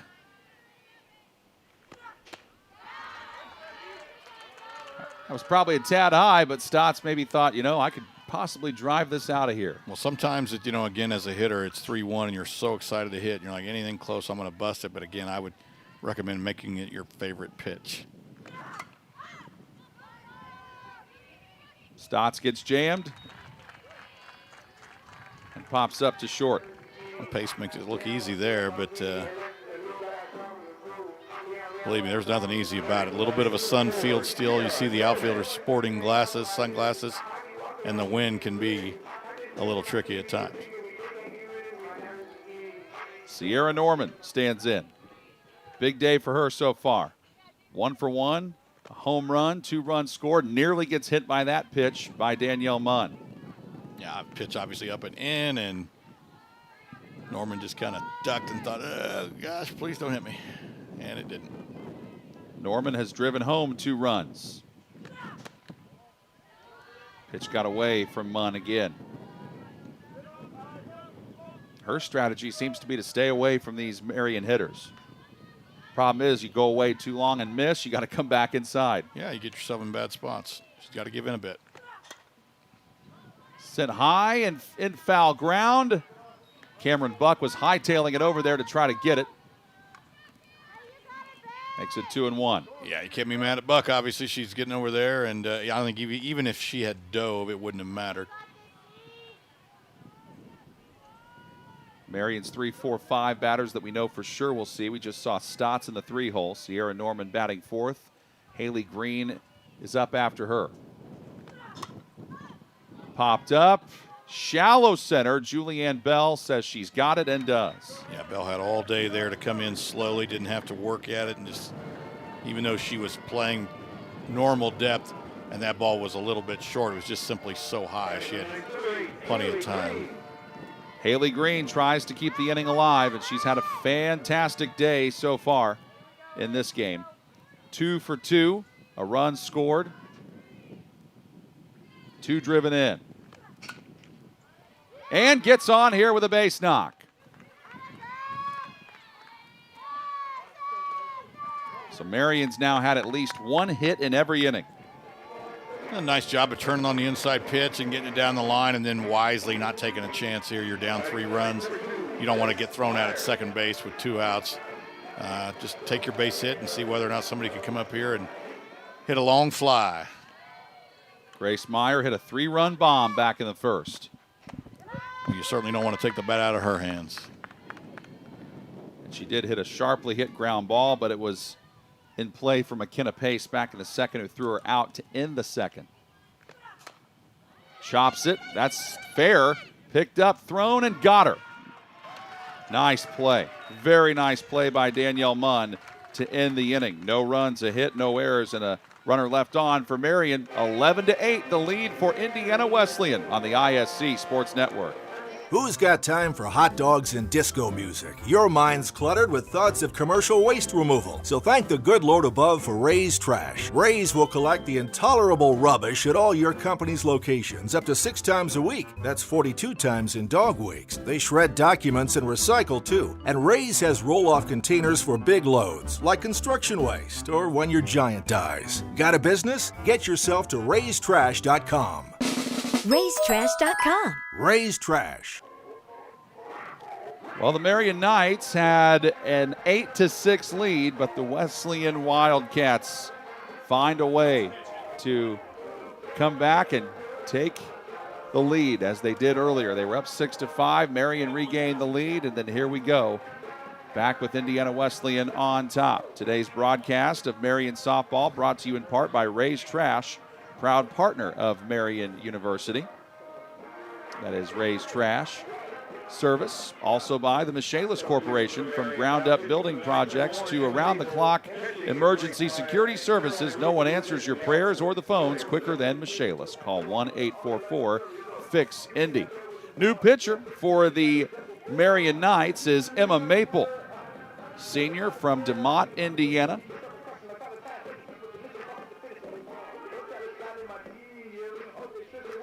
Maple's ERA this season, 2.10. This is her 9th appearance. No, same situation here. Again, she's coming into a ball game that's meaningful. You're playing the number 8 ranked team in the nation, and they've got basically their starting lineup from the first game still in. And here comes Jenna Yost again. Seems like she bats every inning. Yeah. Which is, again, just difficult. You just have you have to change the defense, and you called it a defensive shift, and it really is. I mean, everyone has shifted.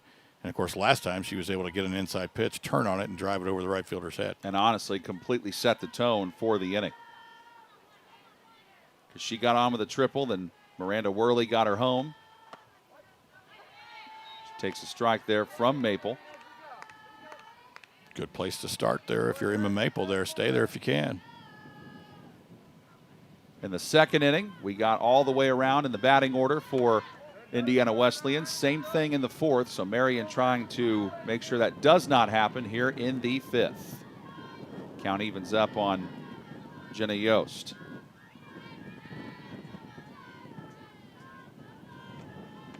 By the way, I mentioned that triple she had in that fourth inning. That was the first triple that she had hit all season. Every hit that she had prior to that was a single. She didn't even have a double before that. 1-2. Good eye by her to stay away from it. Even the count up.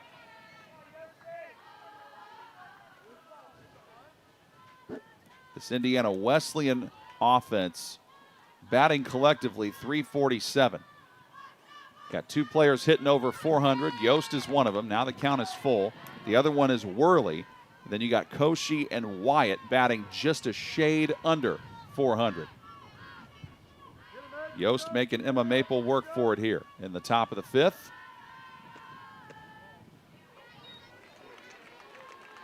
Leadoff walk. That's just the second walk dealt by Maple so far in limited action this season. Again, just making her 9th appearance in what is 32 games for the Knights. Chloe Tregesser is next. There Yost goes and gets in easily. Yep, mentioned that a couple times. Yost loves to try to go and steal bases. That is her 46th stolen base of the season in 48 attempts. And Coach Babinski there went through a series of signals he probably just could have yelled over and said steal. And she tried to go for third, and she'll get there easily this time because of the base hit into left. She was already going, and Tregesser puts that in play. Now you got runners on first and third, nobody out in the top of the fifth for the Indiana Wesleyan Wildcats. Marian did a nice job there. Left fielder Shelby Stotts got the ball in to Green at third. Nice cut. Kept the runner from going to second. Now we'll see whether or not Coach Babinski puts the runner in motion. And Miranda Worley's been a problem. She's 2 for 3 in this game with a run scored and 3 driven in. And he did start the runner there. And again, what he's doing is putting pressure on the Marian defense. Hey, you want to throw to second? Well, we got Usain Bolt down here. You throw to second, we're going to steal a run. So.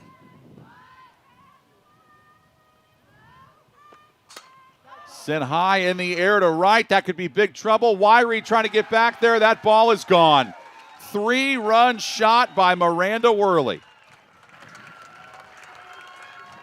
Yost scores, Tregesser scores, and so does Worley. She has now driven in 6 runs in this game, Miranda Worley, the junior catcher. Well, just again, I said this 3 or 4 times, it's just an excellent piece of hitting. That ball's on the outer half of the plate and just stays in, keeps that front shoulder in, and just fires the back hip and doesn't try to pull it, just hit it where it's pitched, hit it hard, let it go. Sometimes those balls get out, sometimes they don't. But either way, you're going to have a nice base hit, a double, or a home run. Becca Wyatt powers this one into center, and that one off the wall. Jenna Minix, I think, thought it was going to be out of there. And Wyatt ends up getting a double out of it. So Wyatt ends up with her 9th double of the season. Worley has now hit 14 home runs. Good for the team lead. And Trinity Medina's up. 3 runs on 3 hits in this top of the 5th inning, and 8 runs in a row scored by Indiana Wesleyan. Remember, it wasn't long ago that Marian led 8-6. 1-0. Fouls it off, does Trinity Medina. Medina was 2 for 3 in the first game. She is 1 for 3 here in the second game with a run scored.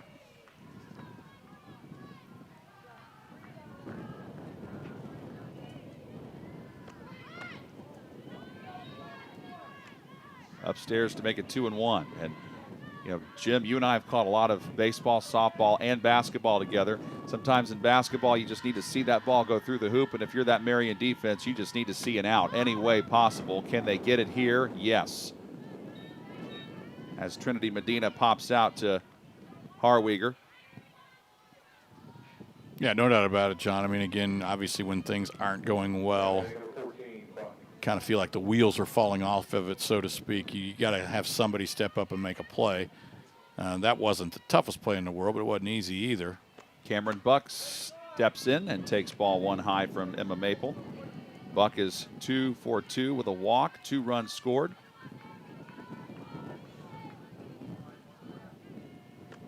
And she fouled it off her foot. Ow, that looked painful. And she needs a moment to regather herself. Yeah, normally this is where an umpire might again go out and kind of dust off the plate a little bit, let a kid walk it off. 1-1, hammer down the left field line. Off the wall. Off the fence, I mean. So nobody comes home, though. Wyatt goes to third. Buck goes to second. Again, Shelby Stotts with a good relay throw. Yeah, great at bat. One of the things, again, after the play was over, Coach Babinski, runner at third base, he's coaching her about how she should have come off the bag. She turn around, face the outfield, take some hops, hop, hop, hop. Every time the ball, the farther the ball goes, take another hop. If it hits the fence, then you're already more than halfway. You could probably score. Alyssa Koshy's up, and she has the count 1-1 to her. And then if the left fielder does make a great catch, you got plenty of time to get back. But she probably should have scored from second base there on a ball that deep. 1-2. Koshy today. 1 for 2. 2 runs scored, a walk, and also an RBI.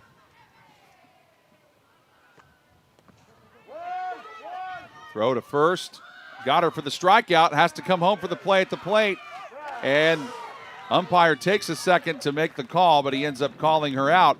And that's exactly what Marian needed, and that ends the inning. But 3 runs on 3 hits for Indiana Wesleyan, and they tack on 3 more to make it 14-8 as we head to the bottom of the 5th on the ISC Sports Network. You have enough on your plate. Let McAllister Rentals' wide selection of equipment help. With an extensive equipment selection and experienced people, McAllister Rentals in the Cat Rental Store is your one-stop shop for all your equipment needs. You know we can help you with the big jobs, from moving dirt to getting you in the air. But did you also know that we can handle your smaller equipment needs with equipment like generators and water pumps? McAllister Rentals has made its mark with locations throughout Indiana and now Michigan. We pride ourselves on our reliable equipment, fast service, and knowledgeable people. Visit us online today or give us a call. McAllister Rentals, helping build Indiana since 1945. Let's take one last look at that strikeout in the last inning. There you see Koshy getting retired, and then the play at the plate. Close. Yeah, it looked like she got her hand underneath it. It was a close play. The umpire, again, he didn't anticipate the call. He watched the call.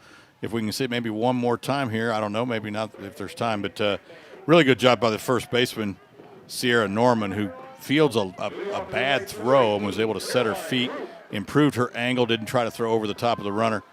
And again, it looked to me like maybe the runner just got her hand on the plate before the tag was applied in the middle of her body, but the umpire said she's out, so she is out. Caroline Roop is pinch hitting for Reagan Hyatt here. Roop is from Carmel and a freshman.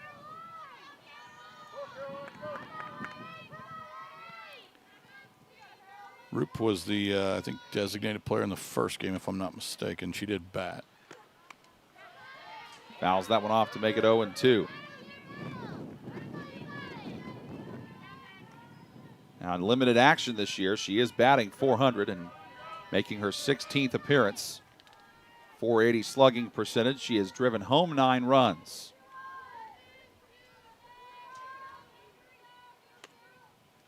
Hyatt so far 0 for 2. Swing and a miss. Throw to first base. Got to step on the bag. Does Koshi, and she does. First strikeout for Danielle Munn. So Danielle Munn on in relief for Reagan Radke, whose day finished with 3 innings pitched. Well, nice job by the catcher and the first baseman there again. Strikeout, ball gets away. First baseman sets up outside the bag. Throws delivered on time. That brings up next Abby Wyrie, who fouls that one off. By the way, the final pitching numbers for Sydney Munn. She had 3 strikeouts. She had 2 walks. And she gave up what was 11 runs, all of which were earned. So Wyrie is 2 for 2 here. 2 singles. Let's see if she can keep this good day going here. And the Knights need it. The 4th inning was the first inning in which they had not scored in this game. Wyrie with a foul in foul territory. Becca Wyatt had a shot at it, but she and Pace and Yost, do you think might have been a miscommunication there? I don't know. Nah, it's definitely Wyatt's ball. I mean, in terms of after it played out, great job of the shortstop taking an angle to get to it. Third baseman was never really a factor, but Wyatt had the best angle and was coming in. She just missed it. It's as simple as that. She just missed it. Also, the wind is sort of blowing in and that could have, from the left field line there. That one hit foul. But I think, if she had an opportunity to watch this, and hopefully her and her parents and grandparents subscribe to ISC and they'll be able to watch the replay, she'll tell you, I should have had that. That's one I should have had. If you haven't subscribed to ISC, you should. Just go to iscsportsnetwork.com. The 1-2 to Wyrie. Easy out for Tregesser. I think we might have a new batter here for this one. Yep, it is Mackenzie Dalton. So Mackenzie Dalton batting in the spot that Caitlin Phillips was at before. Phillips grounded out to third and then had a sacrifice bunt prior to that. And you talked about subscribing, John. There's all kinds of different plans. You can get monthly plans and 3-month plans and different things. Find the one that best fits you. But I just think it's an excellent value. And I'm not just saying it. If I were a parent, I think the monthly plan is like $5. It's like, come on, $5. And honestly, if you do the yearly subscription, it's $50. Yeah. So that's, you're getting a really good value there for the year, and you get tons of sports with that as Dalton flies out to left to end a 1-2-3 inning for the Marian Knights. So we head to the 6th, and it's Indiana Wesleyan leading by 6 on the ISC Sports Network. Meet Kate. She has a lot to juggle. Family, work, it can lead to trying days and tired nights. But we know Kate, and at Indiana Members Credit Union, we know at some point her space at a premium life may change. IMCU is here to help Kate and you find your space. Now, add on or remodel with an introductory rate of 1.9% APR on a home equity line of credit. Today, it's all about Kate. Tomorrow, it's all about you. Because at IMCU, it's you that matters. I went to Marian for the education, but what I took away was the experience. Marian University is like a home to me. Plus, downtown Indy is just 10 minutes away from campus. Marian University offers an exceptional education and an unforgettable experience. Apply today at marian.edu. It's gotten a little chilly on this Saturday, 14-8, the lead for Indiana Wesleyan. They have scored the last 8 runs in this one. Lauren Landis has come on to play center field now for Marian. Caitlin Phillips is out of the game at second base, replaced by Mackenzie Dalton.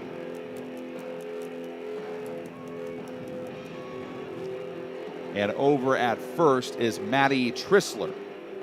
So we got some defensive substitutions made by the Knights.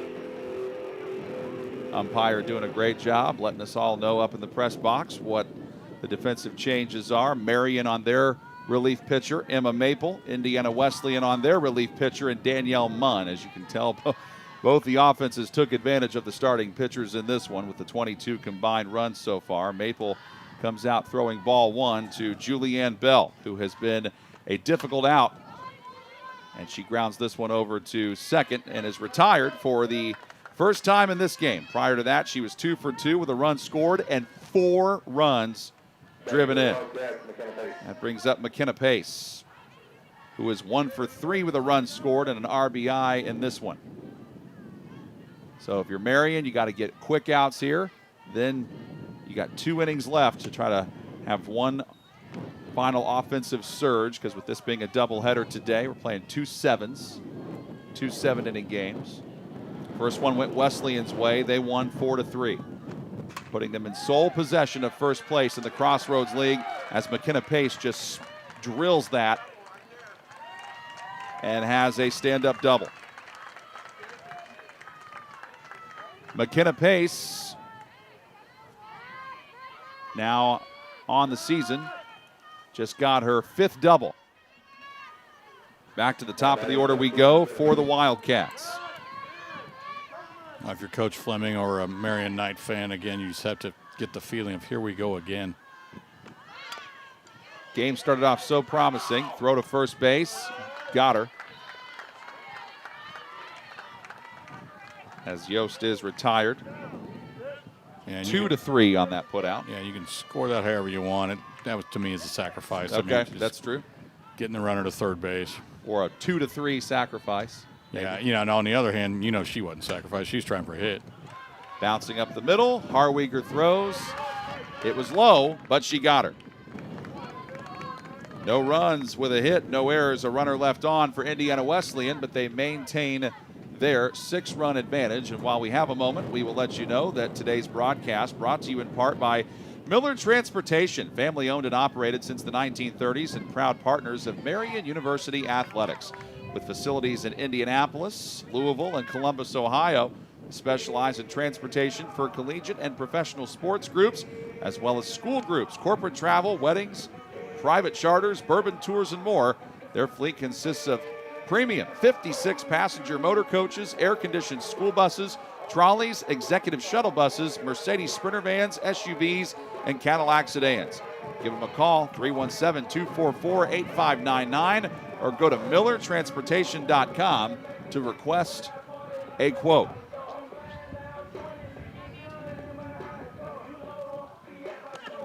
Coach Mike Henderson, banner in right field, Marian University. We had a nice pregame ceremony. Coach started the program, I think you said earlier, back in '89. Back in 1989-90. Yeah, and unfortunately recently succumbed. I know he passed away, and so they're honoring him today. And it was nice. His daughters, all 3 daughters, came out and threw out the ceremonial first, second, and third pitch. So very touching and moving and very deserving for Coach Henderson. And what a program he built and put together, and how successful it has been over the years. They've won 8 Crossroads League titles, this Marian softball program. They've been to the NAIA tournament 8 times. Certainly will most likely be in the NAIA national tournament this year. Back to the top of the order for Marian. Let's see if they can have some late inning heroics with Savannah Harwiger up. Strike against her. She is 3 for 3 in the second game after going 1 for 3 in the first part of the doubleheader. Has scored 2 runs, also has driven 1 in. Good eye that time.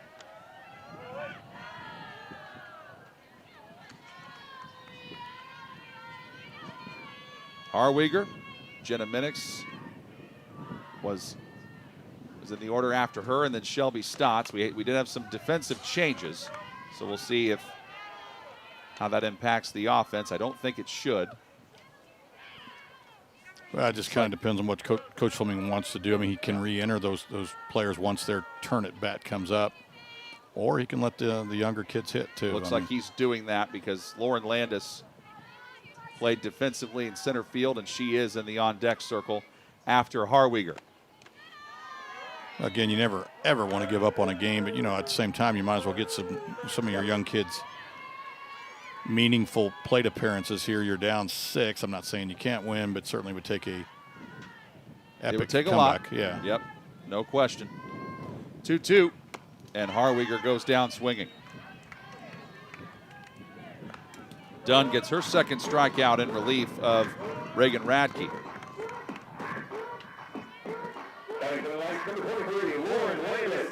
And after today, Indiana Wesleyan, their game against Indiana Wesleyan, Marian has to play St. Francis on Tuesday night. Yeah, Greg was telling the viewers in the first game, John, how a lot of the non-conference games this late in the season had to basically be canceled because they had to make up all these conference games. And this one, that will be actually, that's Monday night rather. That game against that doubleheader against St. Francis is one that was rescheduled from April 1st. So Lauren Landis batting in the spot of Jenna Minix. Count 1-1 to her, make it 1-2. Those will be an important conference doubleheader there. Got to try to close out the conference season strong, going into Crossroads League tournament play in less than a month. Got her looking. Landis did not agree with it. Yeah, pitch looked a little bit outside, but again, the umpire's been fairly consistent. Both umpires have with this outside pitch. Catcher sets up outside, doesn't move the glove much. And so, again, that's just a location execution strike. Shelby Stotts staying in the game, powering that one into center. That one hits the pad. Throw to second. Stand-up double for Shelby. Boy, she's been trying to get on track all day today. 0 for 3 in the first game, was 0 for 3 until that at bat. So good for her to get a double. Yeah, a nice at bat, and again, not a kid not quitting. Play until the very end here, and again, could have used some of that maybe in the first game, but not the way this game works. Again, this is a game that has long been known that kind of you're set up to fail here. When you bat 300, that means you get safely base hit 3 out of 10 times. That's not very often. And if you can bat 300, you're considered good. So 400 is obviously better than 500 is great, but tough game, tough day. Yep, Shelby Stotts came in batting .465, but when you're playing a very good team like Indiana Wesleyan, ranked 8th in the country, it's not always easy. Count is 1-1 to Sierra Norman. Anybody that's ever played it would tell you it's seldom easy. That one, actually, it looks like that was that's caught in left field by Becca Wyatt. That was actually pinch hitter Maddie Trissler for Norman. Yes, Maddie Trissler flies out. Well, Trissler got a lot of it there. Just wasn't quite enough. That was the third out of the inning. We go to the 7th next on the ISC Sports Network. Pat Sullivan here for the Michaelis Corporation. They've been in business over 35 years. I'm here with Joe Polizzi to talk emergency services. Now, Joe, when I set my house on fire with a toaster, you were actually in my yard before the firefighters left. Well, Pat, I remember that call like it was yesterday, and although I was disappointed that it was yours, I was happy that I was going to be able to provide some assistance. You know, this true story, a firefighter actually told me I needed to call someone for emergency services, kind of obvious, and I told him Michaelis was on the way. He said, great, because they're the real deal. Joe, now what do you do in these situations when you show up? Well, we try to be a calming influence, and we try to find out what the needs are of the family. Everybody's needs are different. Everybody's desires are different. What we try to do is match what we could provide with what they need and do it very smoothly. I've lived it. If you find yourself needing emergency restoration service in the wake of a fire, flood, or storm, give the Michaelis Corporation a call anytime, 24/7, 844-FIX-INDY. Don't forget, you can get all the up-to-the-minute information on Knights Athletics at MUKnights.com, and be sure to follow them on Twitter at MUKnights. That is at MUKnights. It is 14-8, the lead for Indiana Wesleyan. And it's Miranda Worley up first. Batters 3, 4, and 5 as they try to get more insurance runs. And my goodness, what a game Miranda Worley continues to have as she smashes that one in for a base hit. So in this game, in the second game, she was 1 for 4 in game 1, but she's 4 for 5 in this one. 2 runs scored and 6 driven in. So she's driven in 6 of the 14 runs. Julianne Bell, 4 of the 14. And it looks like Worley gets to come out, and a courtesy runner is on for her.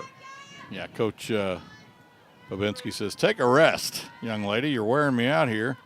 Just watching you run around the bases is making me tired, so we're going to let somebody run for you.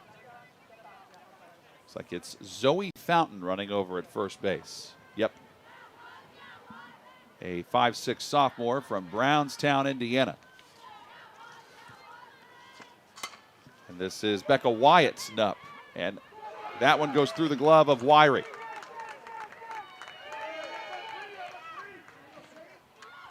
And Wyatt wisely stays at first. That's going to be ruled an error on Wyrie because she had a play on it. Worley goes to third. Yeah, just a difficult situation there. You know, the ball's hit that far. You normally would get to at least the second base, but the runner on first had to hang up because they didn't know whether or not it was going to be caught. And then once she saw it drop there, she was no doubt running first to third, and then cutoff person very wisely held on to that ball. Trinity Medina, 1 for 3 with a run scored. She singled back in the second, popped up to first in the third, struck out in the fourth, and then popped up to short in the fifth. And she is behind in the count 0-1. Now make it 0-2. And, of course, the runner there, Wyatt, takes second base, and I guess they call that defensive indifference where the catcher doesn't throw down. Low and outside, 1-2. Emma Maple is the relief pitcher. If you're just joining us, the starting pitcher for Marian. Sydney Wilson gave up 11 runs, all of which were earned. Had 2 walks and 3 strikeouts. Nice pitch there. Had some kind of nasty late movement there that got in on the hands of Medina. Luckily for her, she was able to foul it off. 1-2. Some Marian fans don't like that. Umpire thought it was too far outside for his liking.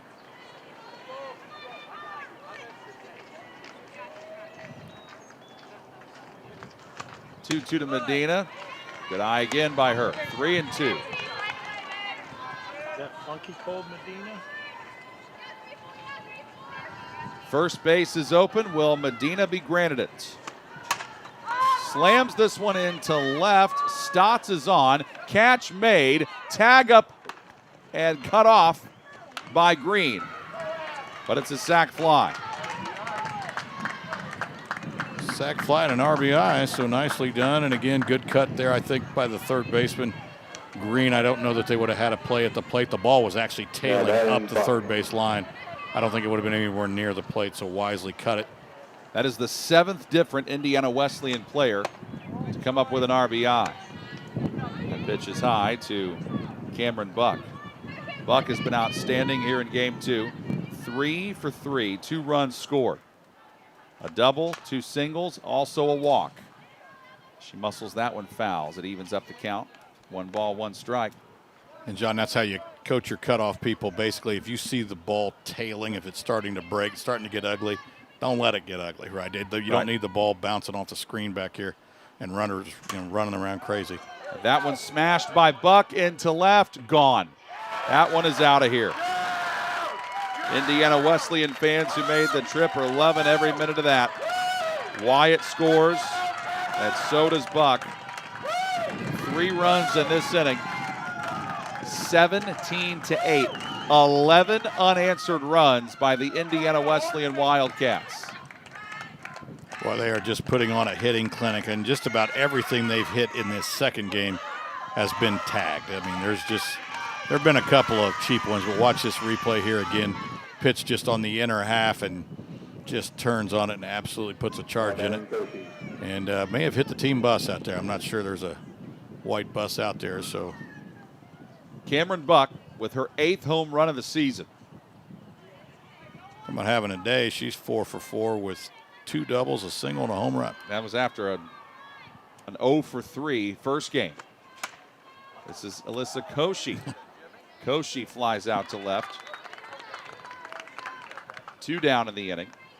Julianne Bell, 2 for 2, a run scored, and she has driven in 4.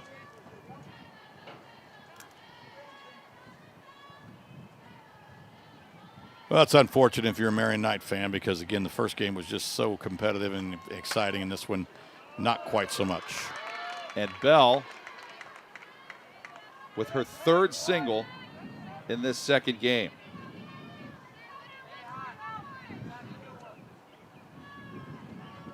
Third hit of the inning for Indiana Wesleyan.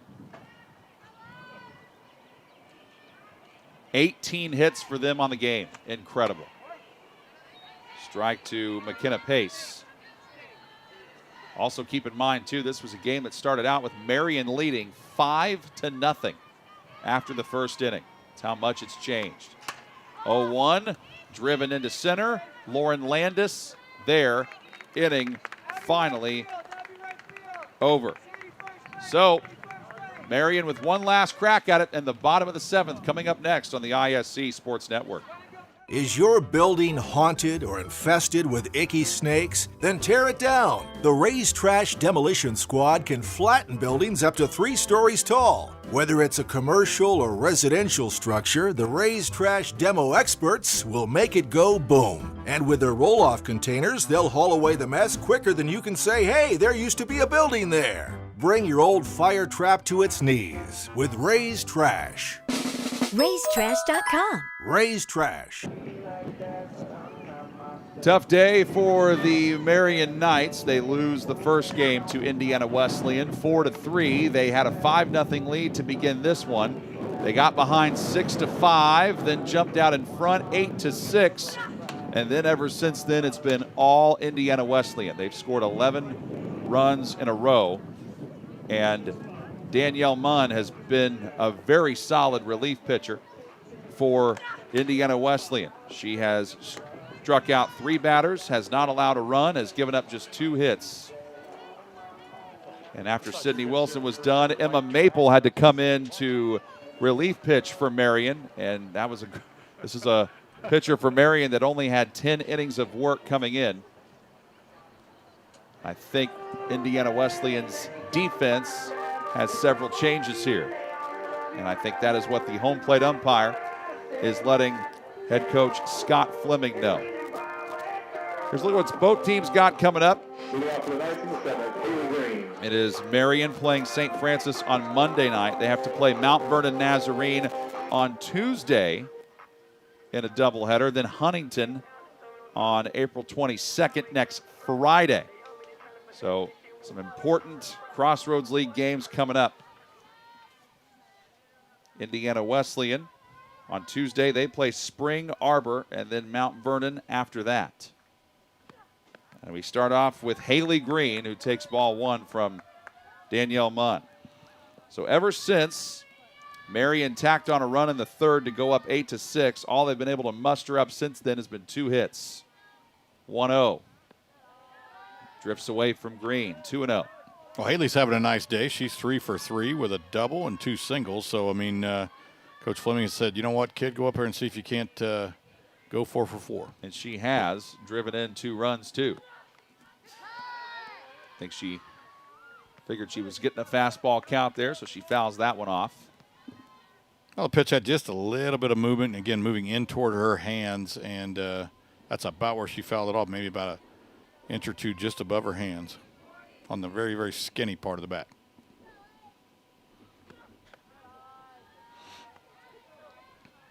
Three and one. Munn, that left-handed pitcher there. Again, the ball's going to tail a little bit toward the right-handed hitter, and both of those did. 3-1 offering. And then, of course, she went the exact opposite way that way. That one broke away. Kind of a little inside-out pitch. And Green did the right thing by not just assuming it was ball 4. Makes contact, fouls it off. Big thanks to all of our ISC Sports Network crew today. Alan Hughes, our director. Our replay man, Wes Wolf. On the graphics, Sean Walker. All the camera operators, Becca Kelly, Rob Lynch, Eric Connect, and Vincent Morellis. 3-2. Fouled off again. Along with Jim Leisure, I'm John Herrick. Jim, good to work with you again. Always fun, John. And you know what? Again, beautiful day, really. I mean, a little bit windy and maybe a little chilly. But still, compared to what we've had, I mean, you can't complain about a day like today.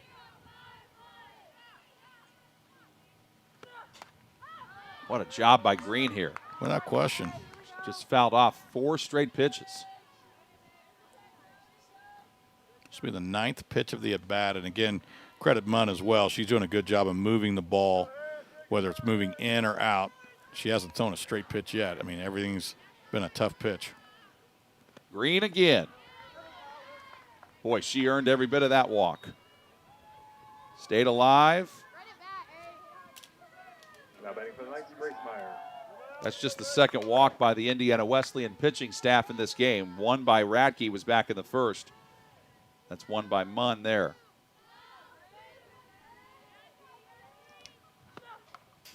Fouled off by Grace Meyer. Meyer with that homer that she had back in the first inning when things seemed to go all Marian's way. And she had a home run cut there. That was just kind of unleash it and swing as hard as you can and hope to make a little contact. 0-1. Wisely stays away from that. Can we mention the powerful youth of this Marian team with freshman Haley Green and Grace Meyer, all the stuff they've been able to do this year. Jenna Minix, too, in the top of the order. Makes it 1-2 now. That's part of John of having a program and is just always bringing in good young players to complement your older kids and that way, it's nice when you have 6, 7 seniors or whatever. But if they all graduate in 1 year, the next year you're filling a bunch of holes. And Coach Fleming and Coach Babinski both do a nice job of just. That one goes off the glove of the relief first baseman, and she did not get there in time. So over on first base fielding that was Sadie Harding, and Harding, she's going to get hit with the error there. Yeah, unable to come up with it. Luckily, the second baseman got there behind her, was able to corral the ball before it went to right field, kept the runner on second base, but now the first baseman was out of position to play the defense. But all right, so Marian's got 2 runners on here with nobody out, and Caroline Roop up for her second at bat. She struck out back in the 5th.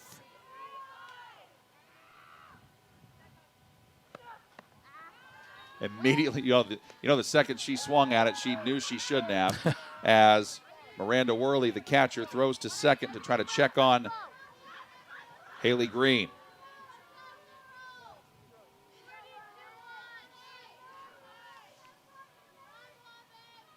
Green has only stolen 1 base this year, and I would be very surprised if she tried to go to third.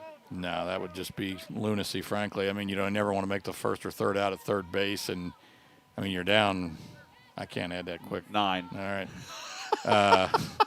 You need a 3-run homer, not a 2-run homer. So.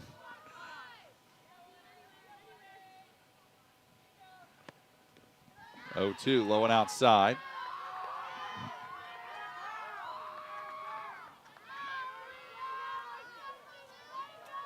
Yeah, you need base runners if you're Marian. If you got any chance at all, I mean, so you certainly don't want to take any chances at all on the base paths.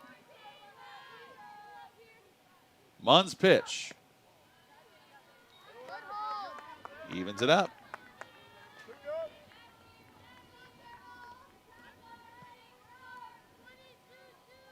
Due up next is Abby Wyrie. I don't think Scott Fleming has any reason to not go with her next. Good at bat here by Roop. Just keep fouling it away.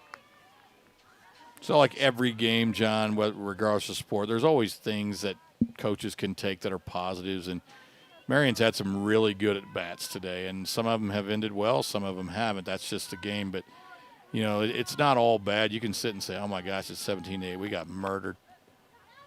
Bouncing ball over towards short and called a double play because McKenna Pace, they say, tagged the runner and then threw to first and got Roop. And Coach Scott Fleming says there's no way that happened. He's going out to argue that call. He's trying to say he didn't tag her. And the umpire just issued Fleming a warning. Yeah, I mean, I'm sure we'll have the replay here, but I don't know that we're going to have the best angle here Coach Fleming would have had a great angle to see whether or not the runner, the fielder was able to tag.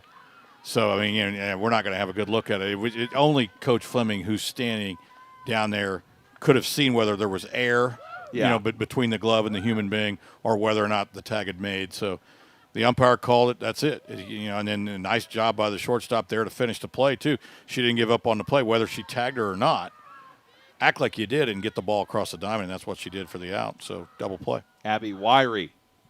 Marion's last chance here as that one gets away from Worley, which allows Grace Meyer to go to third. And Coach Fleming had an issue with the base umpire earlier in the game. Again, I thought both of the gentlemen handled it well. Coach went out, said his piece. The umpire honestly 100% ignored him and walked away. But again, at this point, kind of almost pointless, 17-8 to give a warning. But he did. It was just like, Coach, that's it. Not another word. And Coach wisely walks off. So.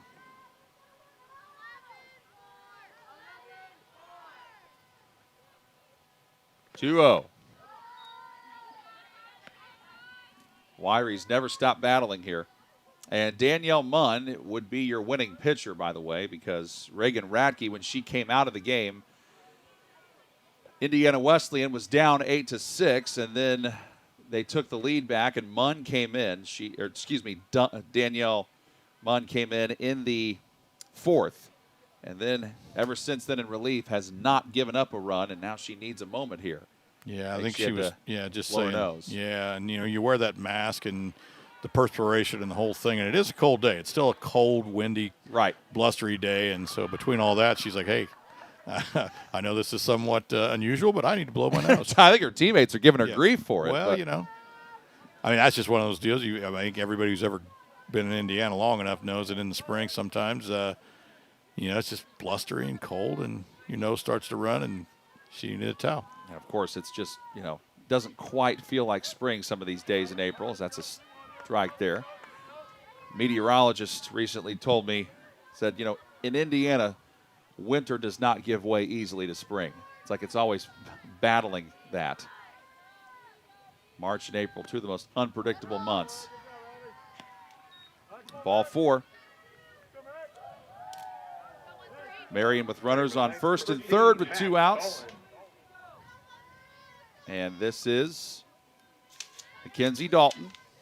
Dalton came up to pinch hit for Caitlin Phillips in the 5th and flew out to left. And she put a charge into one, so let's see if she could duplicate that, only just a little bit more. Bounces it right into the hands of Yost. Throw to first, ball game over. No runs, no hits, 1 error. 2 runners left on base for Marian. And the Indiana Wesleyan Wildcats come into Marian and take both games of a doubleheader today. And they improve to 35-6 on the season, 20-3 in Crossroads League play. Marian drops to 26-7. They are 16-6 now in Crossroads League action. So Marian just ran into a team that was just simply better in the first game, better in the second game. First game was more competitive. Marian jumps out to a big lead, Jim, but then, like you said, Indiana Wesleyan shows why they're the 8th-ranked team in the NAIA. Boy, they just knocked the cover off the ball in that second game, John. It just seemed like every ball they hit was hit hard, and again, hats off to them. They earned it. Excellent first game. Second game, again, not quite so much other than, again, if you're from Indiana Wesleyan, they played well. And for Marian, again, there's enough good things here that you can take and look at and get better from. And the tournament's going to be fun to watch. It sure is. The Crossroads League tournament in less than a month. Thanks to our fantastic crew on the ISC Sports Network and for my broadcast partner, Jim Leisure, I'm John Herrick saying so long from Marian as Indiana Wesleyan takes game 1 4-3 and wins the second one 17-8. You've been watching Marian University softball on the ISC Sports Network. This is the Pepsi for America's best barbecue. Worthy of 100-mile detours and 1,000 likes. Looks good. This is the Pepsi for mopping, dipping, and dousing. Whatever you're craving, this is the Pepsi for you. This is the Pepsi for serious fans and serious eats.